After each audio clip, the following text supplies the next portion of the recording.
नमस्कार फ्रेंड्स, मेरा नाम बबलू, पेपर हैकर में आपका स्वागत है। तो फ्रेंड्स स्टार्ट करते हैं। आज का जो हमारा मॉडल पेपर हो जाता है वो मॉडल पेपर 2 हो जाता है। ठीक है, ये हमारी कौन सी हो जाएगी, राम सिंह यादव की श्री कृष्ण पब्लिकेशन बुक से मैं यहाँ पर आपके लिए पढ़ा रहा हूँ। ठीक है, आर्मी जीडी वाले, आर्मी नर्सिंग वाले सभी के लिए आपका यूजफुल हो जाएगा। ठीक है, तो यहाँ पर देख रहे हैं जीडी वालों के लिए। ठीक है, और ये हमारा जो मॉडल पेपर यहाँ पे तो मॉडल पेपर सेकंड दे रखा है, मगर आपके लिए मैंने 4 प्रोवाइड कर रखे हैं। ये 5 में मॉडल पेपर आता है, नहीं देखे हैं बाकी तो प्ले लिस्ट में आकर देख लिया, डिस्क्रिप्शन में उसका लिंक दे रखा है। ठीक है, दोनों में जाके देख सकते हैं। तो भी देखते हैं यहाँ पर कौन कौन सा हमारा हो जाएगा। ठीक है, बिल्कुल। तो अगर बात करते हैं यहाँ पर कितना होता है, 50 क्वेश्चन का मार्क्स होता है। ठीक, कितना होता है, 50 क्वेश्चन का होता है, 100 मार्क्स का होता है, 1 आवर इसका समय होता है। यहाँ पर हम क्या देखने वाले हैं, सामान्य ज्ञान, हिंद सामान्य ज्ञान देखने वाले हैं, और आपका क्या हो जाता है, साइंस से क्वेश्चन पूछ जाते हैं, और क्या होता है आपका मैथ्स होता है। तो टोटल कितने होते हैं, 50 क्वेश्चन होते हैं, सभी के सभी हम कवर करेंगे। देखते हैं भाई, फटाफट आगे बढ़ते हैं। मैथ का होता है लास्ट में होता है, तो लास्ट में उसे कवर करेंगे। ठीक है, बिल्कुल। तो पहला क्वेश्चन आपका कुछ इस प्रकार से पूछा गया, कह रहा है भारत की सबसे बड़ी मौसम विज्ञान संबंधी प्रयोगशाला कहाँ है। तो भाई कहाँ है मौसम विज्ञान संबंधी प्रयोगशाला, तो ये कहाँ पे हो जाएगी, आपकी पुणे में हो जाएगी। ऑप्शन नंबर क्या हो जाएगा, ए हो जाएगा। अगले बढ़ते हैं, कह रहा है विश्व का कौन सा देश सबसे अधिक रबड़ उत्पादक वाला देश है। तो रबड़ उत्पादक देश वाला कौन सा हो जाएगा, ये कौन सा हो जाएगा आपका, बताएगा यहाँ पर कौन सा। ब्राजील की बात करें, ब्राजील में क्या होता है, कॉफी होता है ब्राजील में, है ना। ब्राजील में आपका कौन सा हो जाता है, कॉफ़ी हो जाता है। यही बात करते हैं तो कौन सा का, मलेशिया हो जाएगा। जैसे कि आप क्या लिखते हैं ना पेंसिल से, फिर रगड़ रगड़ के मिटाते हैं, रगड़ रगड़ के मल मल के मिटाते हैं, ऐसे मल मल के, तो मलेशिया हो जाएगा। इस प्रकार से याद हो जाएगा। ठीक है, अगले बढ़ते हैं, राष्ट्रपति राज्यसभा में कितने सदस्यों को मनोनीत करता है। तो कह रहा है राष्ट्रपति राज्यसभा में कितने सदस्यों को मनोनीत करता है, तो आपको बताए कितने करता है भी, 12 सदस्यों को मनोनीत करता है ना। ये तो राज्यसभा की बात होगी। अगर यूं बात कर देता लोकसभा में कितना करता है, लोकसभा में, है ना, तो लोकसभा में कितना करता है, तो आपको पता है 2 को लोकसभा में करता है। राज्यसभा में कितना करता है, 12, लोकसभा कितना करता है, 2 करता है। अनुच्छेद किसके अनुसार करता है, अनुच्छेद 80 के अनुसार करता है। कौन से अनुच्छेद आपका हो जाता है जिसके अनुसार इसको शक्ति दी गई है संविधान के अंदर, वो अनुच्छेद 80 के अंतर्गत यह कहा गया है कि भाई ये है लोकसभा में, राज्यसभा में, लोकसभा में कितना करेगा, 2 करेगा, और राज्यसभा में कितने करेगा, 12 लोगों को मनोनीत कर सकता है। ठीक है, बात करते हैं यहीं पर वर्तमान में हमारे लोकसभा की क्या क्या चीज़ यहाँ पर रिजर्व होंगी। ठीक है, तो यहाँ पर बात करते हैं राज्यसभा की, तो राज्यसभा की ओर चलते हैं पहले। ठीक है, तो यहाँ पर क्या हो जाएगा, देखो राज्यसभा की बात हो रही है। ठीक है, राज्यसभा की बात हो रही है। तो राज्यसभा अगर वर्तमान की बात करूँ तो कितने हैं, वर्तमान में हो जाएंगे तुम्हारे 245 हो जाएंगे। टोटल कितने होते हैं, टोटल की बात करता हूँ। ठीक है, यहाँ पर क्या कर रहा हूँ, टोटल की बात कर रहा हूँ मैं। टोटल कितने होते हैं, तो टोटल की अगर बात करता हूँ, टोटल हैं आपके 250 हैं। कितने हैं टोटल सीटें कितनी है, 250 है, जिसमें से इसमें वर्तमान की बात करूँ तो कितने हैं, 245 यहाँ पर सदस्य हैं। ठीक है, यही बात करते हैं राज्यसभा की, देख ली तो लोकसभा भी हमें देखना चाहिए ना, तो हमें लोकसभा के बारे में ज्ञात होना चाहिए। तो लोकसभा को देखते हैं। ठीक है, लोकसभा को देखते हैं। फिर लोकसभा में कितने होते हैं, लोकसभा में होते हैं आपके 552 होते हैं। कितने होते हैं, 552 आपकी सीटें दे रखी हैं। अगर वर्तमान की बात करूँ, वर्तमान में कितने लोग हैं इस समय, है ना, वर्तमान की बात करूँ कितने हो जाएंगे, ये हो जाएंगे तुम्हारे 545 हो जाएंगे। ठीक है, सॉरी 500, ठीक है, 545 लोग हो जाएंगे, 545 लोग इस समय वर्तमान में हैं। तो ये आपकी हो जाती है। और दोनों के जो हमारे जो लोग, 2 लोग लोकसभा में और राज्यसभा में 12 लोग चुने जाते हैं, ये किसके अनुसार चुने जाते हैं, अनुच्छेद 80 के अनुसार चुने जाते हैं। तो ये आपके क्वेश्चन यहाँ से बन जाते हैं। यहाँ से बाहर एक भी क्वेश्चन नहीं उठा के देगा, यही क्वेश्चन उठा के देता है बार बार। याद कर लो सबके लिए। लोकसभा कितनी होती है रिजर्व, टोटल की बात में कितनी है, 552 है। वर्तमान की बात में, वर्तमान में कितने हैं इस समय की बात करता हूँ, कितने हैं, 545 हैं वर्तमान में। राज्यसभा में कितने हो जाएंगे, राज्यसभा में टोटल कितने होते हैं, टोटल होते हैं 250, और इसमें वर्तमान की बात में, वर्तमान में कितने हैं, 245 हैं। ठीक है, इसमें राज्यसभा में कितने होते हैं, 12 लोगों करता है मनोनीत, यही करता है। राज्यसभा में कितने, लोकसभा में कितने करता है, 2 लोग करता है। अनुच्छेद कौन सा होता है, अनुच्छेद 80 के अनुसार ये करता है। सबको देख लिया, अगले बढ़ते हैं फिर। ठीक है, एक भी क्वेश्चन नहीं आएगा यहाँ से बाहर। अगले बढ़ते हैं, देखो नेक्स्ट क्वेश्चन की ओर। नेक्स्ट क्वेश्चन की बात करते हैं, राष्ट्रपति देख लिया हमने, अगले बढ़ते हैं। कह रहा एवरेस्ट पर चढ़ने वाली प्रथम भारतीय महिला कौन थी। ये देखिएगा, एवरेस्ट पर चढ़ने वाली प्रथम भारतीय महिला कौन थी, तो ये आपकी बछेंद्र पाल हो जाएंगी। कौन हो जाएंगी, बछेंद्र पाल हो जाएंगी। यही बात करें, 2 बार चढ़ने वाला, है ना, 2 बार चढ़ने वाला, उसे संतोष ही ना हुआ, एक बार में 2 बार चढ़ा तो कौन हो जाएगा, संतोष ना हुआ उन्हें, है ना, उन्हें संतोष ही ना हुआ। एक बार तो चढ़ा, अरे मैं फिर चढ़ूंगा, संतोष मुझे ना हो रहा, मैं चढ़ूंगा, तो उन्हें क्या करी, ले भी 2 बार चढ़ जा, तो संतोष यादव बन गए। दूसरे 2 बार चढ़े थे। ठीक है, 2 बार कौन चढ़े थे, इन्हें संतोष ही ना हुआ, 2 बार चढ़ गए फिर ये। ठीक है, अगले बढ़ो, ट्रिक के अनुसार याद करा रहा हूँ सारी सारा। गोवा कब स्वतंत्र हुआ था, क्या कह रहा है ये, गोवा कब स्वतंत्र हुआ था? तो कब हुआ था? गोवा हुआ था। गोवा की बात करूँ, अधिकार किसने किया था? पहली बात तो ये बताओ तुम, गोवा पर अधिकार किसने किया था? तो पुर्तगालियों के। क्यों? यूरोप आए थे, यूरोप के। कहाँ के आए थे? यूरोपीय आए थे। यूरोपीय, जैसे कि पुर्तगाल कह सकते हैं। सबसे पहले कौन आए थे? पुर्तगाल आए थे। और पुर्तगालों ने ही अधिकार किया था किस पर? गोवा पर। कब ये आज़ाद कब हुआ था? ये 1961 में हुआ था। सबसे पहले आए थे यूरोपीय और सबसे बाद में गए थे। कैसे आए थे? तो आपको पता है, वास्को डिगामा था। कौन था? Vasco da Gama. यहाँ लग दूँ, ठीक है। वास्को डिगामा आया था, पता है ना? वास्को डिगामा, वास्को डिगामा बहुत बार एग्जाम में आता है। वास्को डिगामा कहाँ आया था? तो वास्को डिगामा आया था, कब आया था? 1498 में आया था। कब आया था? 1498 में कौन आया था? वास्को डिगामा आया था। कहाँ आया था? कालीकट पे आया था, केरल में, है ना। कालीकट में कहाँ आया था? केरल के बंदरगाह पे आया था, कालीकट के। ये 3 बार आया था, 3 बार। एक तो आया था 1948 में, एक आया था 1502 में, है ना। एक आया था 1502 में और एक कब आया था? 1524 में आया था। ये आपके 3 हो जाएंगे। वास्को डिगामा पहली बार कब आया था? 1498 में। दूसरी बार कब आया था? 1502 में। तीसरी बार कब आया था? 1524 में आया था। कालीकट पे आया था, ध्यान रखना। पहली बार कहाँ आया था? कालीकट में आया था। यही बात करते हैं कौन? यूरोपीय। यूरोपीय तो आए थे। ये क्वेश्चन यहाँ से और बन जाता है कि यूरोपियों ने पहली फैक्ट्री कहाँ स्थापित की थी, है ना। यूरोपीय मतलब पुर्तगाली या फिर यूरोप लिख देते हैं सीधे, है ना। यूरोपियों ने पहली फैक्ट्री कहाँ स्थापित की थी? तो आपको पता है कहाँ की थी? कोचीन में की थी। कहाँ की थी? कोचीन में की थी। कब की थी? 1502 में की थी। ये वाला ये 1502 में की थी, ठीक है। बिल्कुल सही है, क्योंकि दूसरी बार आए थे तो उन्होंने कहाँ फैक्ट्री लगा दी। तो इस प्रकार से कहा जाएगा 1502 में क्या लगाई थी? कोचीन में फैक्ट्री लगा दी थी।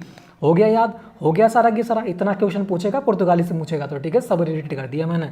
आगे बढ़ते हैं। और गोवा मुक्ति दिवस कब मनाते हैं? सॉरी, गोवा आज़ाद दिवस कब मनाते हैं? 30 को मनाते हैं, ठीक है। ये भी याद रखना। आगे बढ़ते हैं, देखो नेक्स्ट क्वेश्चन की ओर, ठीक है। ये नेक्स्ट क्वेश्चन कह रहा है, प्रथम भारतीय विश्व सुंदरी कौन थी? तो पता है कौन थी? हैं, बताओ। बिल्कुल, तो जानते हो आज की विश्व सुंदरी कौन है? फटे पुराने कपड़े पहन ले, इधर से चिरा हुआ हो, इधर से चिरा हुआ हो, इधर से चिरा हुआ हो, और क्या बन जाए? वो बन जाए विश्व सुंदरी, है ना। तो यहाँ पर देखो फारिया, ध्यान रखना कि इधर से फाड़ लिया, इधर से फाड़ लिया, और कौन बन गई? वो बन गई भाई विश्व सुंदरी। तो कौन हो जाएंगी? फारिया हो जाएंगी, ठीक है। याद बना दी, ट्रक बना दी मैंने, याद कर ली तुमने। अच्छे, बात करो अगले। कह रहे हैं यहाँ पर भारतीय रिजर्व बैंक की स्थापना कब हुई थी? ये बहुत पूछता है कि बैंकों से बहुत पूछता है, ठीक है। सबको याद करा दूंगा अगले चल के जब पढ़ाऊंगा, ठीक है, इसके बारे में। तो बात करें भारतीय रिजर्व बैंक की स्थापना कब हुई थी? आपको पता है कब हुई थी? 1935 में। कब हुई थी? 1 अप्रैल में हुई थी। 1 अप्रैल 1935 में क्या हुई थी? आपकी रिजर्व बैंक की स्थापना हुई थी। अगर बात करूं इस समय वर्तमान में इसके अध्यक्ष कौन है, तो 25वें नंबर के हैं। कौन से? 25वें नंबर के कौन है? शक्तिकांत दास हैं। कौन है? शक्तिकांत, इस समय वर्तमान की बात कर रहा हूं, शक्तिकांत दास हैं। शक्तिकांत दास इसके अध्यक्ष हैं। और कौन से नंबर के हैं? 25वें नंबर के गवर्नर हैं। गवर्नर कहें सर, ठीक है, बिल्कुल शक्तिकांत दास होंगे, 25वें नंबर के हो जाएंगे। अगले बढ़ते हैं फिर नेक्स्ट क्वेश्चन की ओर, ठीक है। नेक्स्ट क्वेश्चन, एक एक क्वेश्चन को एक्सप्लेन करके दिखा रहा हूं, तो मैं तो इतना टाइम ले रहा हूं मैं, 1 घंटे फिर भी कर दूंगा, निपटा दूंगा सारा ही सारा। अगले बढ़ो। सन 1914 का कॉमनवेल्थ गेम्स, ये भी पुराना है ना, पुरानी बुक है ये, तो पुरानी बुक करा रहा हूँ, नई बुक और लेके आऊँगा, उसको भी करवा दूंगा रिविजन, ठीक है। अगले बढ़ते हैं, इसे छोड़ो। कह रहे देखो, नेहरू गोल्ड कप किससे संबंधित है? नेहरू गोल्ड कप किससे संबंधित है? करंट अभी पढ़ाऊंगा सारा की सारा तुम्हारे लिए, ठीक है। एक भी क्वेश्चन ना छोड़ेंगे, करंट भी सब फंसेगा। राफेल कब आए थे, कहाँ से आए थे, रूस से आए थे, कितने आए थे, 36 आए थे, सबको देख लेंगे, कवर कर लेंगे, ठीक है। कौन सी मिसाल कहाँ से आई है, किससे मिसाल ले रहे हैं, है ना, सब कुछ देख लेंगे। तरफ से कह रहा है नेहरू गोल्ड कप संबंधित है, तो पता ही है हॉकी से, है ना, नेहरू हॉकी से हो जाएगी, बिल्कुल सही हो जाएगी। अगले देखो, है ना, अगले देखो, कहते हैं नहर कैसी आ गई भी? हॉक के आ गई नहर, है ना, बहुत पानी आया उसमें, तो हॉकी हो जाएगी इस प्रकार से। अगले बढ़ो। कह रहा है कालिदास पुरस्कार संबंधित है। कालिदास पुरस्कार किसे देते हैं? तो कालिदास पता ही है तुम्हें, साहित्य के क्षेत्र में दिया जाता है ना, तो कला और अभिनय के क्षेत्र में दे देंगे, साहित्य के क्षेत्र में ना देंगे, ठीक है। कालिदास की बात हुई, कालिदास पुरस्कार कैसे देंगे? कला और अभिनय के क्षेत्र में दे देंगे। कौन सा? कालिदास पुरस्कार, ठीक है, बस याद रखना इतना, ठीक है।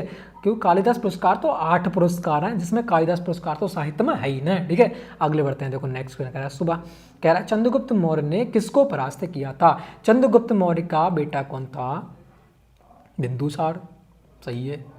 मगर यहाँ पे कह रहा है परास्त किसे किया था, तो ये हो जाएगा सेल्यूकस को परास्त किया था। किसे किया था भाई? सेल्यूकस को परास्त किया था। मैंने किसी दूसरे बंदे की बुक ली है, ठीक है, बस ये आपको लगा रहा हूँ, बिल्कुल डिटेल में बता रहा हूँ भाई, पूछते ऐसे ही क्वेश्चन है, ठीक है। अगले बढ़ते हैं, देखो नेक्स्ट क्वेश्चन कह रहे हैं यहाँ पर जमैका की राजधानी कौन सी है?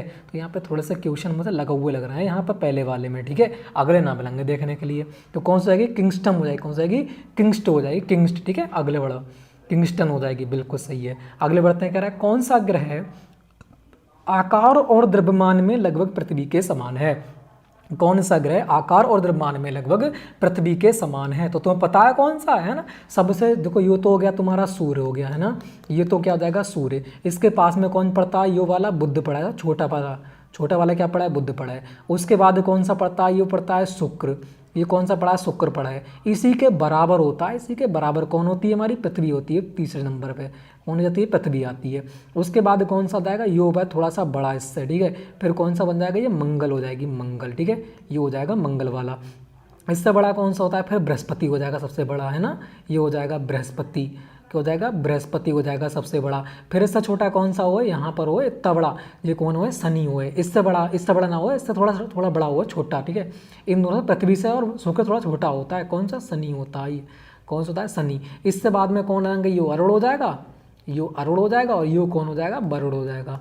यू कौन हो जाएगा, वरुण। सीरीज वाई लगा दी है मैंने, देखो बुध हो गया, शुक्र हो गया, पृथ्वी हो गई, है ना। मंगल हो गया, यो मंगल गर्म वाला लाल लाल हो है ना, बिल्कुल सही है। बृहस्पति है, यो कौन है, शनि है, ये कौन है, अरुण है, यो कौन है, वरुण है। सबको सीरीज वाई देख लिया, बिल्कुल। ग्रह बता दूं, उपग्रह बता दूं इनके, तो इसका एक भी उपग्रह नहीं होता, इसका भी एक भी नहीं होता, इसका एक होता है, इसके दो होते हैं, इसके कौन से होते हैं, 63 हुए इसके। बृहस्पति कितने हुए, 63।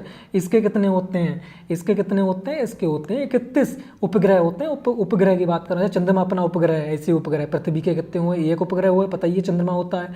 मंगल के 2 हुए हैं, और बृहस्पति के कितने हुए, 34 हुए हैं।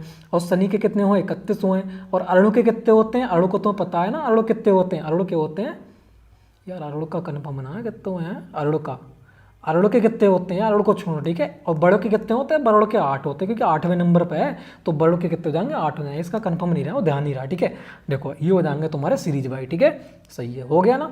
सबसे भारी कौन सा, सबसे बड़ा होगा, सबसे भारी हो जाएगा। हल्का कौन सा हो जाएगा, यू वाला। इसका और पूछते हैं कि 88 दिन में चक्कर मारा है सूर्य का, ध्यान रखना। ये कितने दिन में मारा है, 28 दिन में, है ना, 88 दिन में, सॉरी 28 दिन में क्या मारा है, चक्कर मारा है ये, ठीक है। हो गया ना कंफर्म सारा के सारा, बस इतना ही पूछेगा, तो यहाँ से सब याद कर लियो। यहाँ पे क्या पूछ रखा है, देखो यहाँ पूछ रखा है कि कौन सा ग्रह आकार और द्रव्यमान में लगभग पृथ्वी के समान। बताया ना, बुध आ जाएगा, फिर आ जाएगा शुक्र, और उसी के बराबर कौन हो जाएगा, उसी के बराबर हो जाएगा पृथ्वी। तो बिल्कुल सही है, शुक्र हो जाएगा यहाँ पर, ठीक है, बिल्कुल सही है। अगले बढ़ते हैं फिर नेक्स्ट क्वेश्चन की ओर। देखो नेक्स्ट क्वेश्चन इस प्रकार से बनाता है, कह रहा है ब्राजील किस पदार्थ का सबसे बड़ा निर्यातक है। तो ब्राजील किस पदार्थ का सबसे बड़ा, अभी बताया, ऊपर मैंने बताया ना ब्राजील आया था, तो कॉफी हो जाएगा सबसे बड़ा, है ना, कॉफी हो जाएगा। और वही ब्राजील में चीनी भी सबसे नंबर 1 पे है ब्राजील में, है ना। ब्राजील में चीनी भी नंबर 1 पे है। दूसरे नंबर पर अपना भारत है चीनी में, है ना।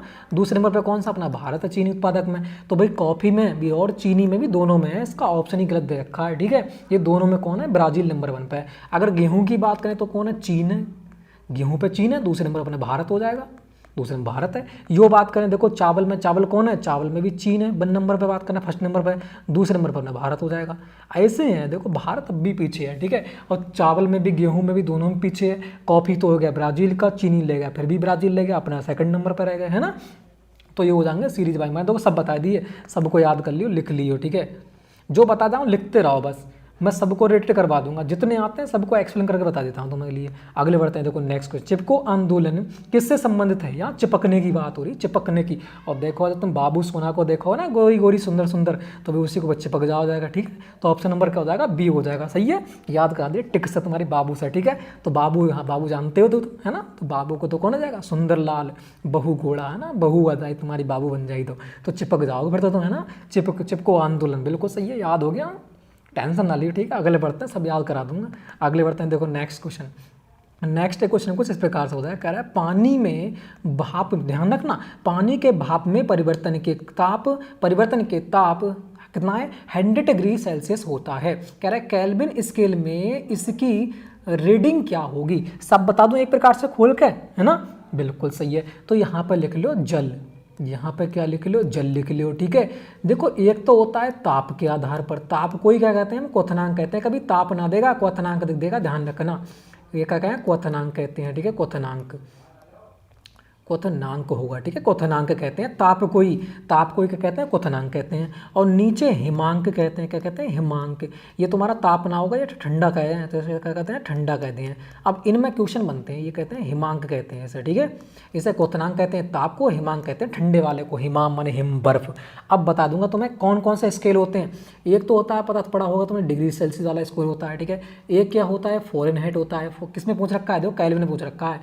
4 तरीका के स्केल होते हैं नापने के लिए ताप वगैरह को।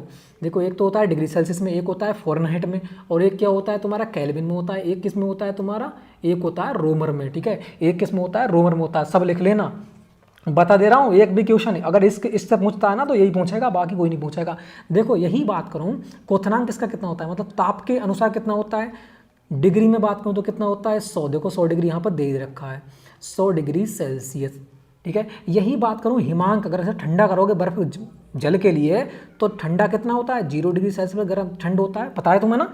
अगर बर्फ कितने डिग्री सेल्सियस होता है, 0 डिग्री सेल्सियस होता है, पता ही तो मान लिया है ना। तो बिल्कुल सही, 0 डिग्री सेल्सियस बर्फ जम जाता है। मतलब हिमांक मतलब ठंडा करोगे, उबालोगे तो 100 डिग्री सेल्सियस गर्म हो जाएगा, और ठंडा करोगे 0 डिग्री सेल्सियस हो जाएगा। अब इसे फ़ारेनहाइट में चेंज करते हैं तो पता है क्या हो जाएगा, ये हो जाएगा तुम्हारा, हो जाएगा 212 फ़ारेनहाइट कहते हैं इसी के लिए। गर्म जल के लिए, गर्म जल को फ़ारेनहाइट वाले में चेंज करोगे, ये कह रहा है केल्विन में करो, मगर मैंने फ़ारेनहाइट में कर दिया इस समय, है ना। तो फ़ारेनहाइट में कितना होता है, ये होता है 212 फ़ारेनहाइट। इसी को ठंडा करेंगे, ठंडे में कितना होता है, ठंडे में होता है 32 फ़ारेनहाइट, ठंडे वाले पानी का, ठीक है। यूँ बात करें तुम्हारा, अगर मैं केल्विन पैमाने को इसी को चेंज करूँ तो कितना होता है, ये होता है तुम्हारा 373 केल्विन होता है, ठीक है। यो दे रखा है 373 केल्विन, यो ही तो दे रखा है केल्विन वाला। अगर इसी को भी हिमांक पूछ लेता कि 100 डिग्री सेल्सियस हिमांक बताइएगा केल्विन वाला, तो केल्विन का कितना हो जाता है, ये तुम्हारा हो जाता है कितना, ये हो जाता 273 केल्विन। तो तुम क्या करते, 273 यो वाला आके आते। अगर वो क्वथनांक ना पूछ के हिमांक पूछ रहे, ठंडा वाला पूछ रहे, तो तुम कितना होते, ये तुम्हारा 273 केल्विन होता। अगर रोमर में पूछ लेता तो ये 80 हो जाता है, 80 रोमर। और ये कितना हो जाता है, 0 रोमर हो जाता है, 0 रोमर। ये मैंने सबके बता दिए, देखो सबके, है ना। बर्फ वाले, गर्म वाले के बता दिए, ठंडे वाले की याद कर लेने के लिए। और पूछता है शरीर वाला पूछ लेता है, एक तो शरीर वाला कि शरीर का क्वथनांक बताइएगा, है ना। शरीर का हिमांक पूछता है, क्वथनांक नहीं पूछता है, हिमांक पूछता है, मैंने ठंडा वाला पूछता है शरीर का। तो पता है सामान्य तापमान तुम्हारा कितना होता है, 37 डिग्री सेल्सियस होता है तुम्हारे शरीर का, होता है ना 37 डिग्री। अगर ऐसे ही फ़ारेनहाइट में चेंज करो कितना होता है, ये होता है तुम्हारा 98.6 फ़ारेनहाइट। देखा होगा तुम डॉक्टर के पास गए होगे तो 98.6 फ़ारेनहाइट आता है, ठीक है। अगर इसी को मैं केल्विन में चेंज करूंगा तो कितना हो जाएगा मेरे पास, ये हो जाएगा 310 केल्विन। ये 310 केल्विन होता है, केल्विन पैमाने में देखो अपना शरीर का ताप, ठीक है। तो इतना हो जाएगा। और बात करूं यहीं पे कमरे का, और पूछ लेता है कमरे वाले का। सबको बता दे रहा हूँ, एक भी क्वेश्चन ना छूटेगा, अगर इससे पूछेगा तो सब याद कर लियो और लिख लियो। देखिए कमरे का कितना होता है, कमरे का बता दूं तो कमरे कितना है, 27 डिग्री सेल्सियस होता है। हिमांक वाला, ये भी हिमांक का होगा, ठंडा वाला, ठीक है। हिमांक का 27 डिग्री सेल्सियस होता है। अगर यहीं बात करूँ मैं फ़ारेनहाइट पैमाने में चेंज करूँ कमरे के ताप को, तो कितना हो जाएगा, तो हो जाएगा मेरा 80.6 फ़ारेनहाइट होता है, ठीक है। अगर यहीं पर बात करूँ मैं केल्विन पैमाने की बात करूँ तो कितना होता है, तो आपका होता है 300 केल्विन होता है। ये मैंने सब बता दिए तुम्हें, देखो जल वाले बता दिए, शरीर वाले बता दिए, और हिमांक वाले कमरा वाले बता दिए। इसी को पूछता है वापस घुमा फिरा कर इन्हीं को पूछेगा, याद कर लो, लिख लो सबके लिए, ठीक है। लिख लिए होंगे अब तो फिर तुम लिख लेना, ठीक है। देख देख के लिख लेना, रोक रोक कर। अगले बढ़ते हैं, देखो नेक्स्ट क्वेश्चन, वरना बहुत टाइम हो जाएगा, ठीक है। तो इसका कौन सा हो जाएगा, ऑप्शन नंबर ए हो जाएगा।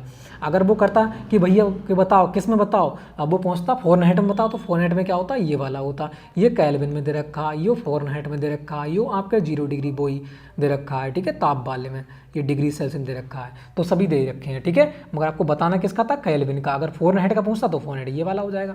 अगर वो डिग्री सेल्सियस का दे रखा था 100 लगा देते, ठीक है। अगले बढ़ते हैं, कह रहा है ध्वनि सबसे तेज कहाँ चलती है, ध्वनि सबसे तेज कहाँ चलती है, ये बताना है तुम्हें, है ना। ध्वनि सबसे तेज कहाँ चलती है, तो तुम्हें बता दूं कितनी चलती है। ये हो जाएगी तुम्हारी, ये हो जाएगी 3.0 मल्टीप्लाई, है ना, 3.0 मल्टीप्लाई 10 की घात, यो तुम्हारी क्या होगा यार, 10 की घात 36 होती है ना, 10 की घात 36 यो बन गई तुम्हारी। यो किस में होती है पता है तुम्हें, ये होती है इस्पात में और निर्वात में होती है। दोनों क्या हो, बिल्कुल सेम हो, थोड़ा सा अंतर पड़ा है, इसे लिखता ही है, लिखते तो यही है, ठीक है। तो ये हो जाएगी तुम्हारी अगर वो यही पूछ लेता कि इसका भाई तुम मान बताओ, तो कितना बताते, 3 × 10⁻36 बताते। इसका मान की ध्वनि का सबसे तेज मान क्या होता है, ये होता है। वो भी किस में होता है, इस्पात में होता है। इस्पात पता कैसे कहते हैं, इस्पात कहते हैं ठोस पदार्थ को, लोहा। जैसे ट्रेन कभी ट्रेन आए तो तुम उस पर कान लगा कर देखना, कान लगा के, कान वैसे खड़े होगा तो आवाज़ नहीं आएगी, मगर कान लगा देखो कि हाँ भी ट्रेन आ रही है, खटखट हो रही है उसमें, ठीक है। चाहे वो 10 किलोमीटर दूर हो, मगर उसमें क्या होती है, खटखट होती है। इसका मतलब जो पटरी वगैरह होती है उसमें क्या होता है, इस्पात जो होता है, लोहा जो होता है, ठोस जो पदार्थ होता है, उसमें क्या होती है, ध्वनि की चाल जो होती है बहुत तेज होती है। जानते हो ना कि यार ट्रेन आ रही है नहीं आ रही, कुछ लोग कंफर्म करते हैं और ट्रेन कहाँ लगाते हैं, पटरी पे लगाते हैं कान, यार खटखट बोल तो रही है, इसका मतलब आ रही है, कहते हैं ना। और निर्वात माने क्या होता है, वायु होता है, वायुमंडल निर्वात वाला, उसमें क्या होती है, उससे कम होती है। ये फर्स्ट नंबर पे हो जाएगा, ये सेकंड नंबर पे हो जाएगा, है ना, ये हो जाएगा निर्वात। थर्ड नंबर पे कौन सी जाएगी, वायु हो जाएगी। और 4 नंबर पे कौन सा होगा, पानी। ये सबसे कम हो गया, ये वाली सबसे कम कहाँ हो, ये पूछ ले तो पानी में होती है सबसे कम कहाँ होती है, पानी में ध्वनि की चाल, ठीक है। अगले बढ़ते हैं, देखो नेक्स्ट क्वेश्चन पूछा गया था आपका किस प्रकार से, कह रहा है विद्युत प्रतिरोध के नियम का प्रतिपादन किसने किया था। तो पता ही है तुम्हें, विद्युत प्रतिरोध किसे कहते हैं, ओम को कहते हैं। इस प्रकार से ओम, तो कहाँ बन जाएगा, यू ही तो हो जाएगा, ओम के ही नाम पर रख दिया था उन्होंने, ठीक है, याद हो गया। अगले बढ़ते हैं, कह रहा है लेंस की आवर्धन क्षमता का मापक क्या होता है। जो लेंस की आवर्धन क्षमता होती है उसमें क्या कहते हैं, वो डी में मापते हैं, डी है ना, डी में नापते हैं लेंस की क्षमता, तो वो ही डायोप्टर है ना, बिल्कुल सही है। हाई स्कूल में पढ़ा होगा तुमने, डायोप्टर वाला लेंस, बिल्कुल सही है ना, डायोप्टर वाला। प्रकाश वर्ष क्या होता है, ये तो दूरी का मात्रक होता है, पता ही है तुम्हें, है ना, दूरी का, बिल्कुल। और बाकी आप देख लियो, ठीक है। अगले बढ़ते हैं, देखो नेक्स्ट क्वेश्चन, वरना बहुत टाइम हो जाएगा मुझे, तो फिर भी बता रहा हूँ, जितना हो सकता है, जितना आपके एग्जाम के लिए बहुत लायक है, सब पढ़ा दे रहा हूँ। क्या निम्नलिखित में से किस यंत्र से आपेक्षिक आर्द्रता को मापा जाता है। तो ये सबको देख लेंगे, ठीक है, ये हम क्या करेंगे, सबको देख लेंगे। देखो जो लगता है हमारे इजीली है, हमारा इंपॉर्टेंट है ना, बिल्कुल सबको देख लेंगे। देखो यही बात करते हैं हम, यहाँ पे है भाई, ये होता है, ये हो जाएगा, क्या हो जाएगा, ये हाइड्रोमीटर किसे कहते हैं, हाइड्रोमीटर किसे कहते हैं, ये हो जाएगा द्रव्यों का आपेक्षिक घनत्व नापते हैं। हाइड्रो पता है, कान में डाला है हाइड्रो, तो क्या हो, द्रव्य तो होता है, पानी तो होता है वो, तो द्रव, हाइड्रोमीटर मतलब द्रव्यों का क्या करेंगे, द्रव्यों का आपेक्षिक घनत्व नाप लेंगे। द्रव्यों का आपेक्षिक घनत्व किसका, ये हो जाएगा तुम्हारा आपेक्षिक घनत्व नाप लेंगे इससे, ठीक है। आपेक्षिक घनत्व मापते हैं किससे, ये मापते हैं हाइड्रोमीटर से। और हाइग्रोमीटर से क्या नापते हैं, हाइग्रोमीटर से मान लेंगे आपेक्षिक आर्द्रता नापते हैं। हाइग्रोमीटर से क्या नापते हैं, आपेक्षिक आर्द्रता नापते हैं। ये हो जाएगा तुम्हारा इसका आंसर, ठीक है, बिल्कुल सही है। और ये जो होता है बैरोमीटर, इसे क्या कहते हैं, वायु दाब मापी कहते हैं, वायु का दाब नापते हैं इससे क्या कहते हैं, वायु दाब नापी, है ना, वायु दाब मापी कहते हैं इससे, वायु दाब मापी, ठीक है। ये क्या कर रहा है, वायु का दाब नापता है। तो ये तो हो गया, सब याद हो गया। बैरोमीटर याद कर लियो, हाइग्रोमीटर तो होगी सापेक्षिक आर्द्रता, ये हो जाएगी द्रव्यों की आपेक्षिक आर्द्रता, ठीक है, बिल्कुल सही है। इन दोनों में कंफ्यूज होते हैं ज़्यादातर, तो यहाँ पर हाइग्रो मतलब क्या हो जाएगी, आपेक्षिक घनत्व, मतलब सिर्फ आपेक्षिक आर्द्रता, और यहाँ क्या हो जाएगी, द्रव्यों की आपेक्षिक आर्द्रता, मतलब हाइड्रो डालेंगे कान में, वो पानी हुए, तो इस प्रकार से क्या हो जाएगी, ये हो जाएगी तुम्हारी, याद हो गया दोनों की दोनों। अगले बढ़ते हैं, देखो कह रहा है कौन से ताप पर सेंटीग्रेड और फ़ारेनहाइट स्केल का मान बराबर होता है। तो ये तुम्हें पता है -40 डिग्री सेल्सियस होता है, -40 डिग्री सेल्सियस। तो कौन सा जाएगा भाई, ये हो जाएगा तुम्हारा ये वाला, देखो -40 डिग्री हो जाएगा, फ़ारेनहाइट में होगा तब भी ये हो जाएगा, और क्या हो जाएगा, सेंटीग्रेड में होगा, डिग्री सेल्सियस में, ये क्या होगा, दोनों की दोनों सेम होता है। ये कह रखा है ना बराबर होता है, मान बराबर होता है, तो किस में होता है, -40 डिग्री सेल्सियस। बहुत बार एग्जाम पूछाता है। और एक और पूछ लेता है कि जो जल होता है, जल उसका अगर वो सिंपल जल हो, ना उबलता हो, ना वो हो, ना ठंडा हो, है ना, तो वो कितना डिग्री सेल्सियस होता है, तो होता है वो 4 डिग्री सेल्सियस। मतलब जो पानी होता है, जो धानों में खेतों में होता है, वो 4 डिग्री सेल्सियस होता है, ध्यान रखना। इस प्रकार से भी घुमा फिरा के पूछता है कि बताइएगा जो खेतों में जो सिंचाई की जाती है उसके जल का तापमान कितना होता है। या फिर पूछ लेता है कि बर्फ़ के नीचे जल होता है, झील में जो बर्फ़ के नीचे जल होता है, झील जम जाती है, तो नीचे वाले बर्फ़ का क्वथनांक कितना होता है, तो कितना होता है, 4 डिग्री सेल्सियस होता है, ध्यान रखना। ये घुमा फिरा कर क्वेश्चन पूछते हैं, ठीक है।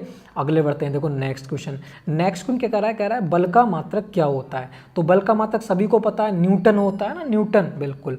अगले बढ़ते हैं, निम्नलिखित में से कौन ऊष्मा व विद्युत दोनों का सुचालक होता है। सुचालक मतलब दोनों उसके अंदर प्रभावित हो सकें, तो पीतल सोना, पारा, ये हो जाएगा चांदी। सबसे अच्छे की बात कर रहा है, सबसे अच्छा, तो सबसे अच्छा कौन सा होता है? चांदी होता है, जिसमें क्या है, विद्युत और ऊष्मा बहुत जल्दी प्रभावित होती है। क्या होती है? विद्युत और ऊष्मा। जैसे तुमने कभी गर्म करो ना चांदी, चांदी गर्म करना और एक हाथ में पकड़ लेना, तो दूसरी साइड में क्या हो जाएगी? गर्म हो जाएगी। वो क्या होती है? बराबर गर्म होती है। तो चांदी क्या होती है? ऊष्मा और विद्युत की बहुत अच्छी सूचालक होती है। ठीक है, इस प्रकार से एक बार सर्च करके देख लेना इसके ऊपर। ठीक है, बस कभी ना भूलोगे जिंदगी के ऊपर।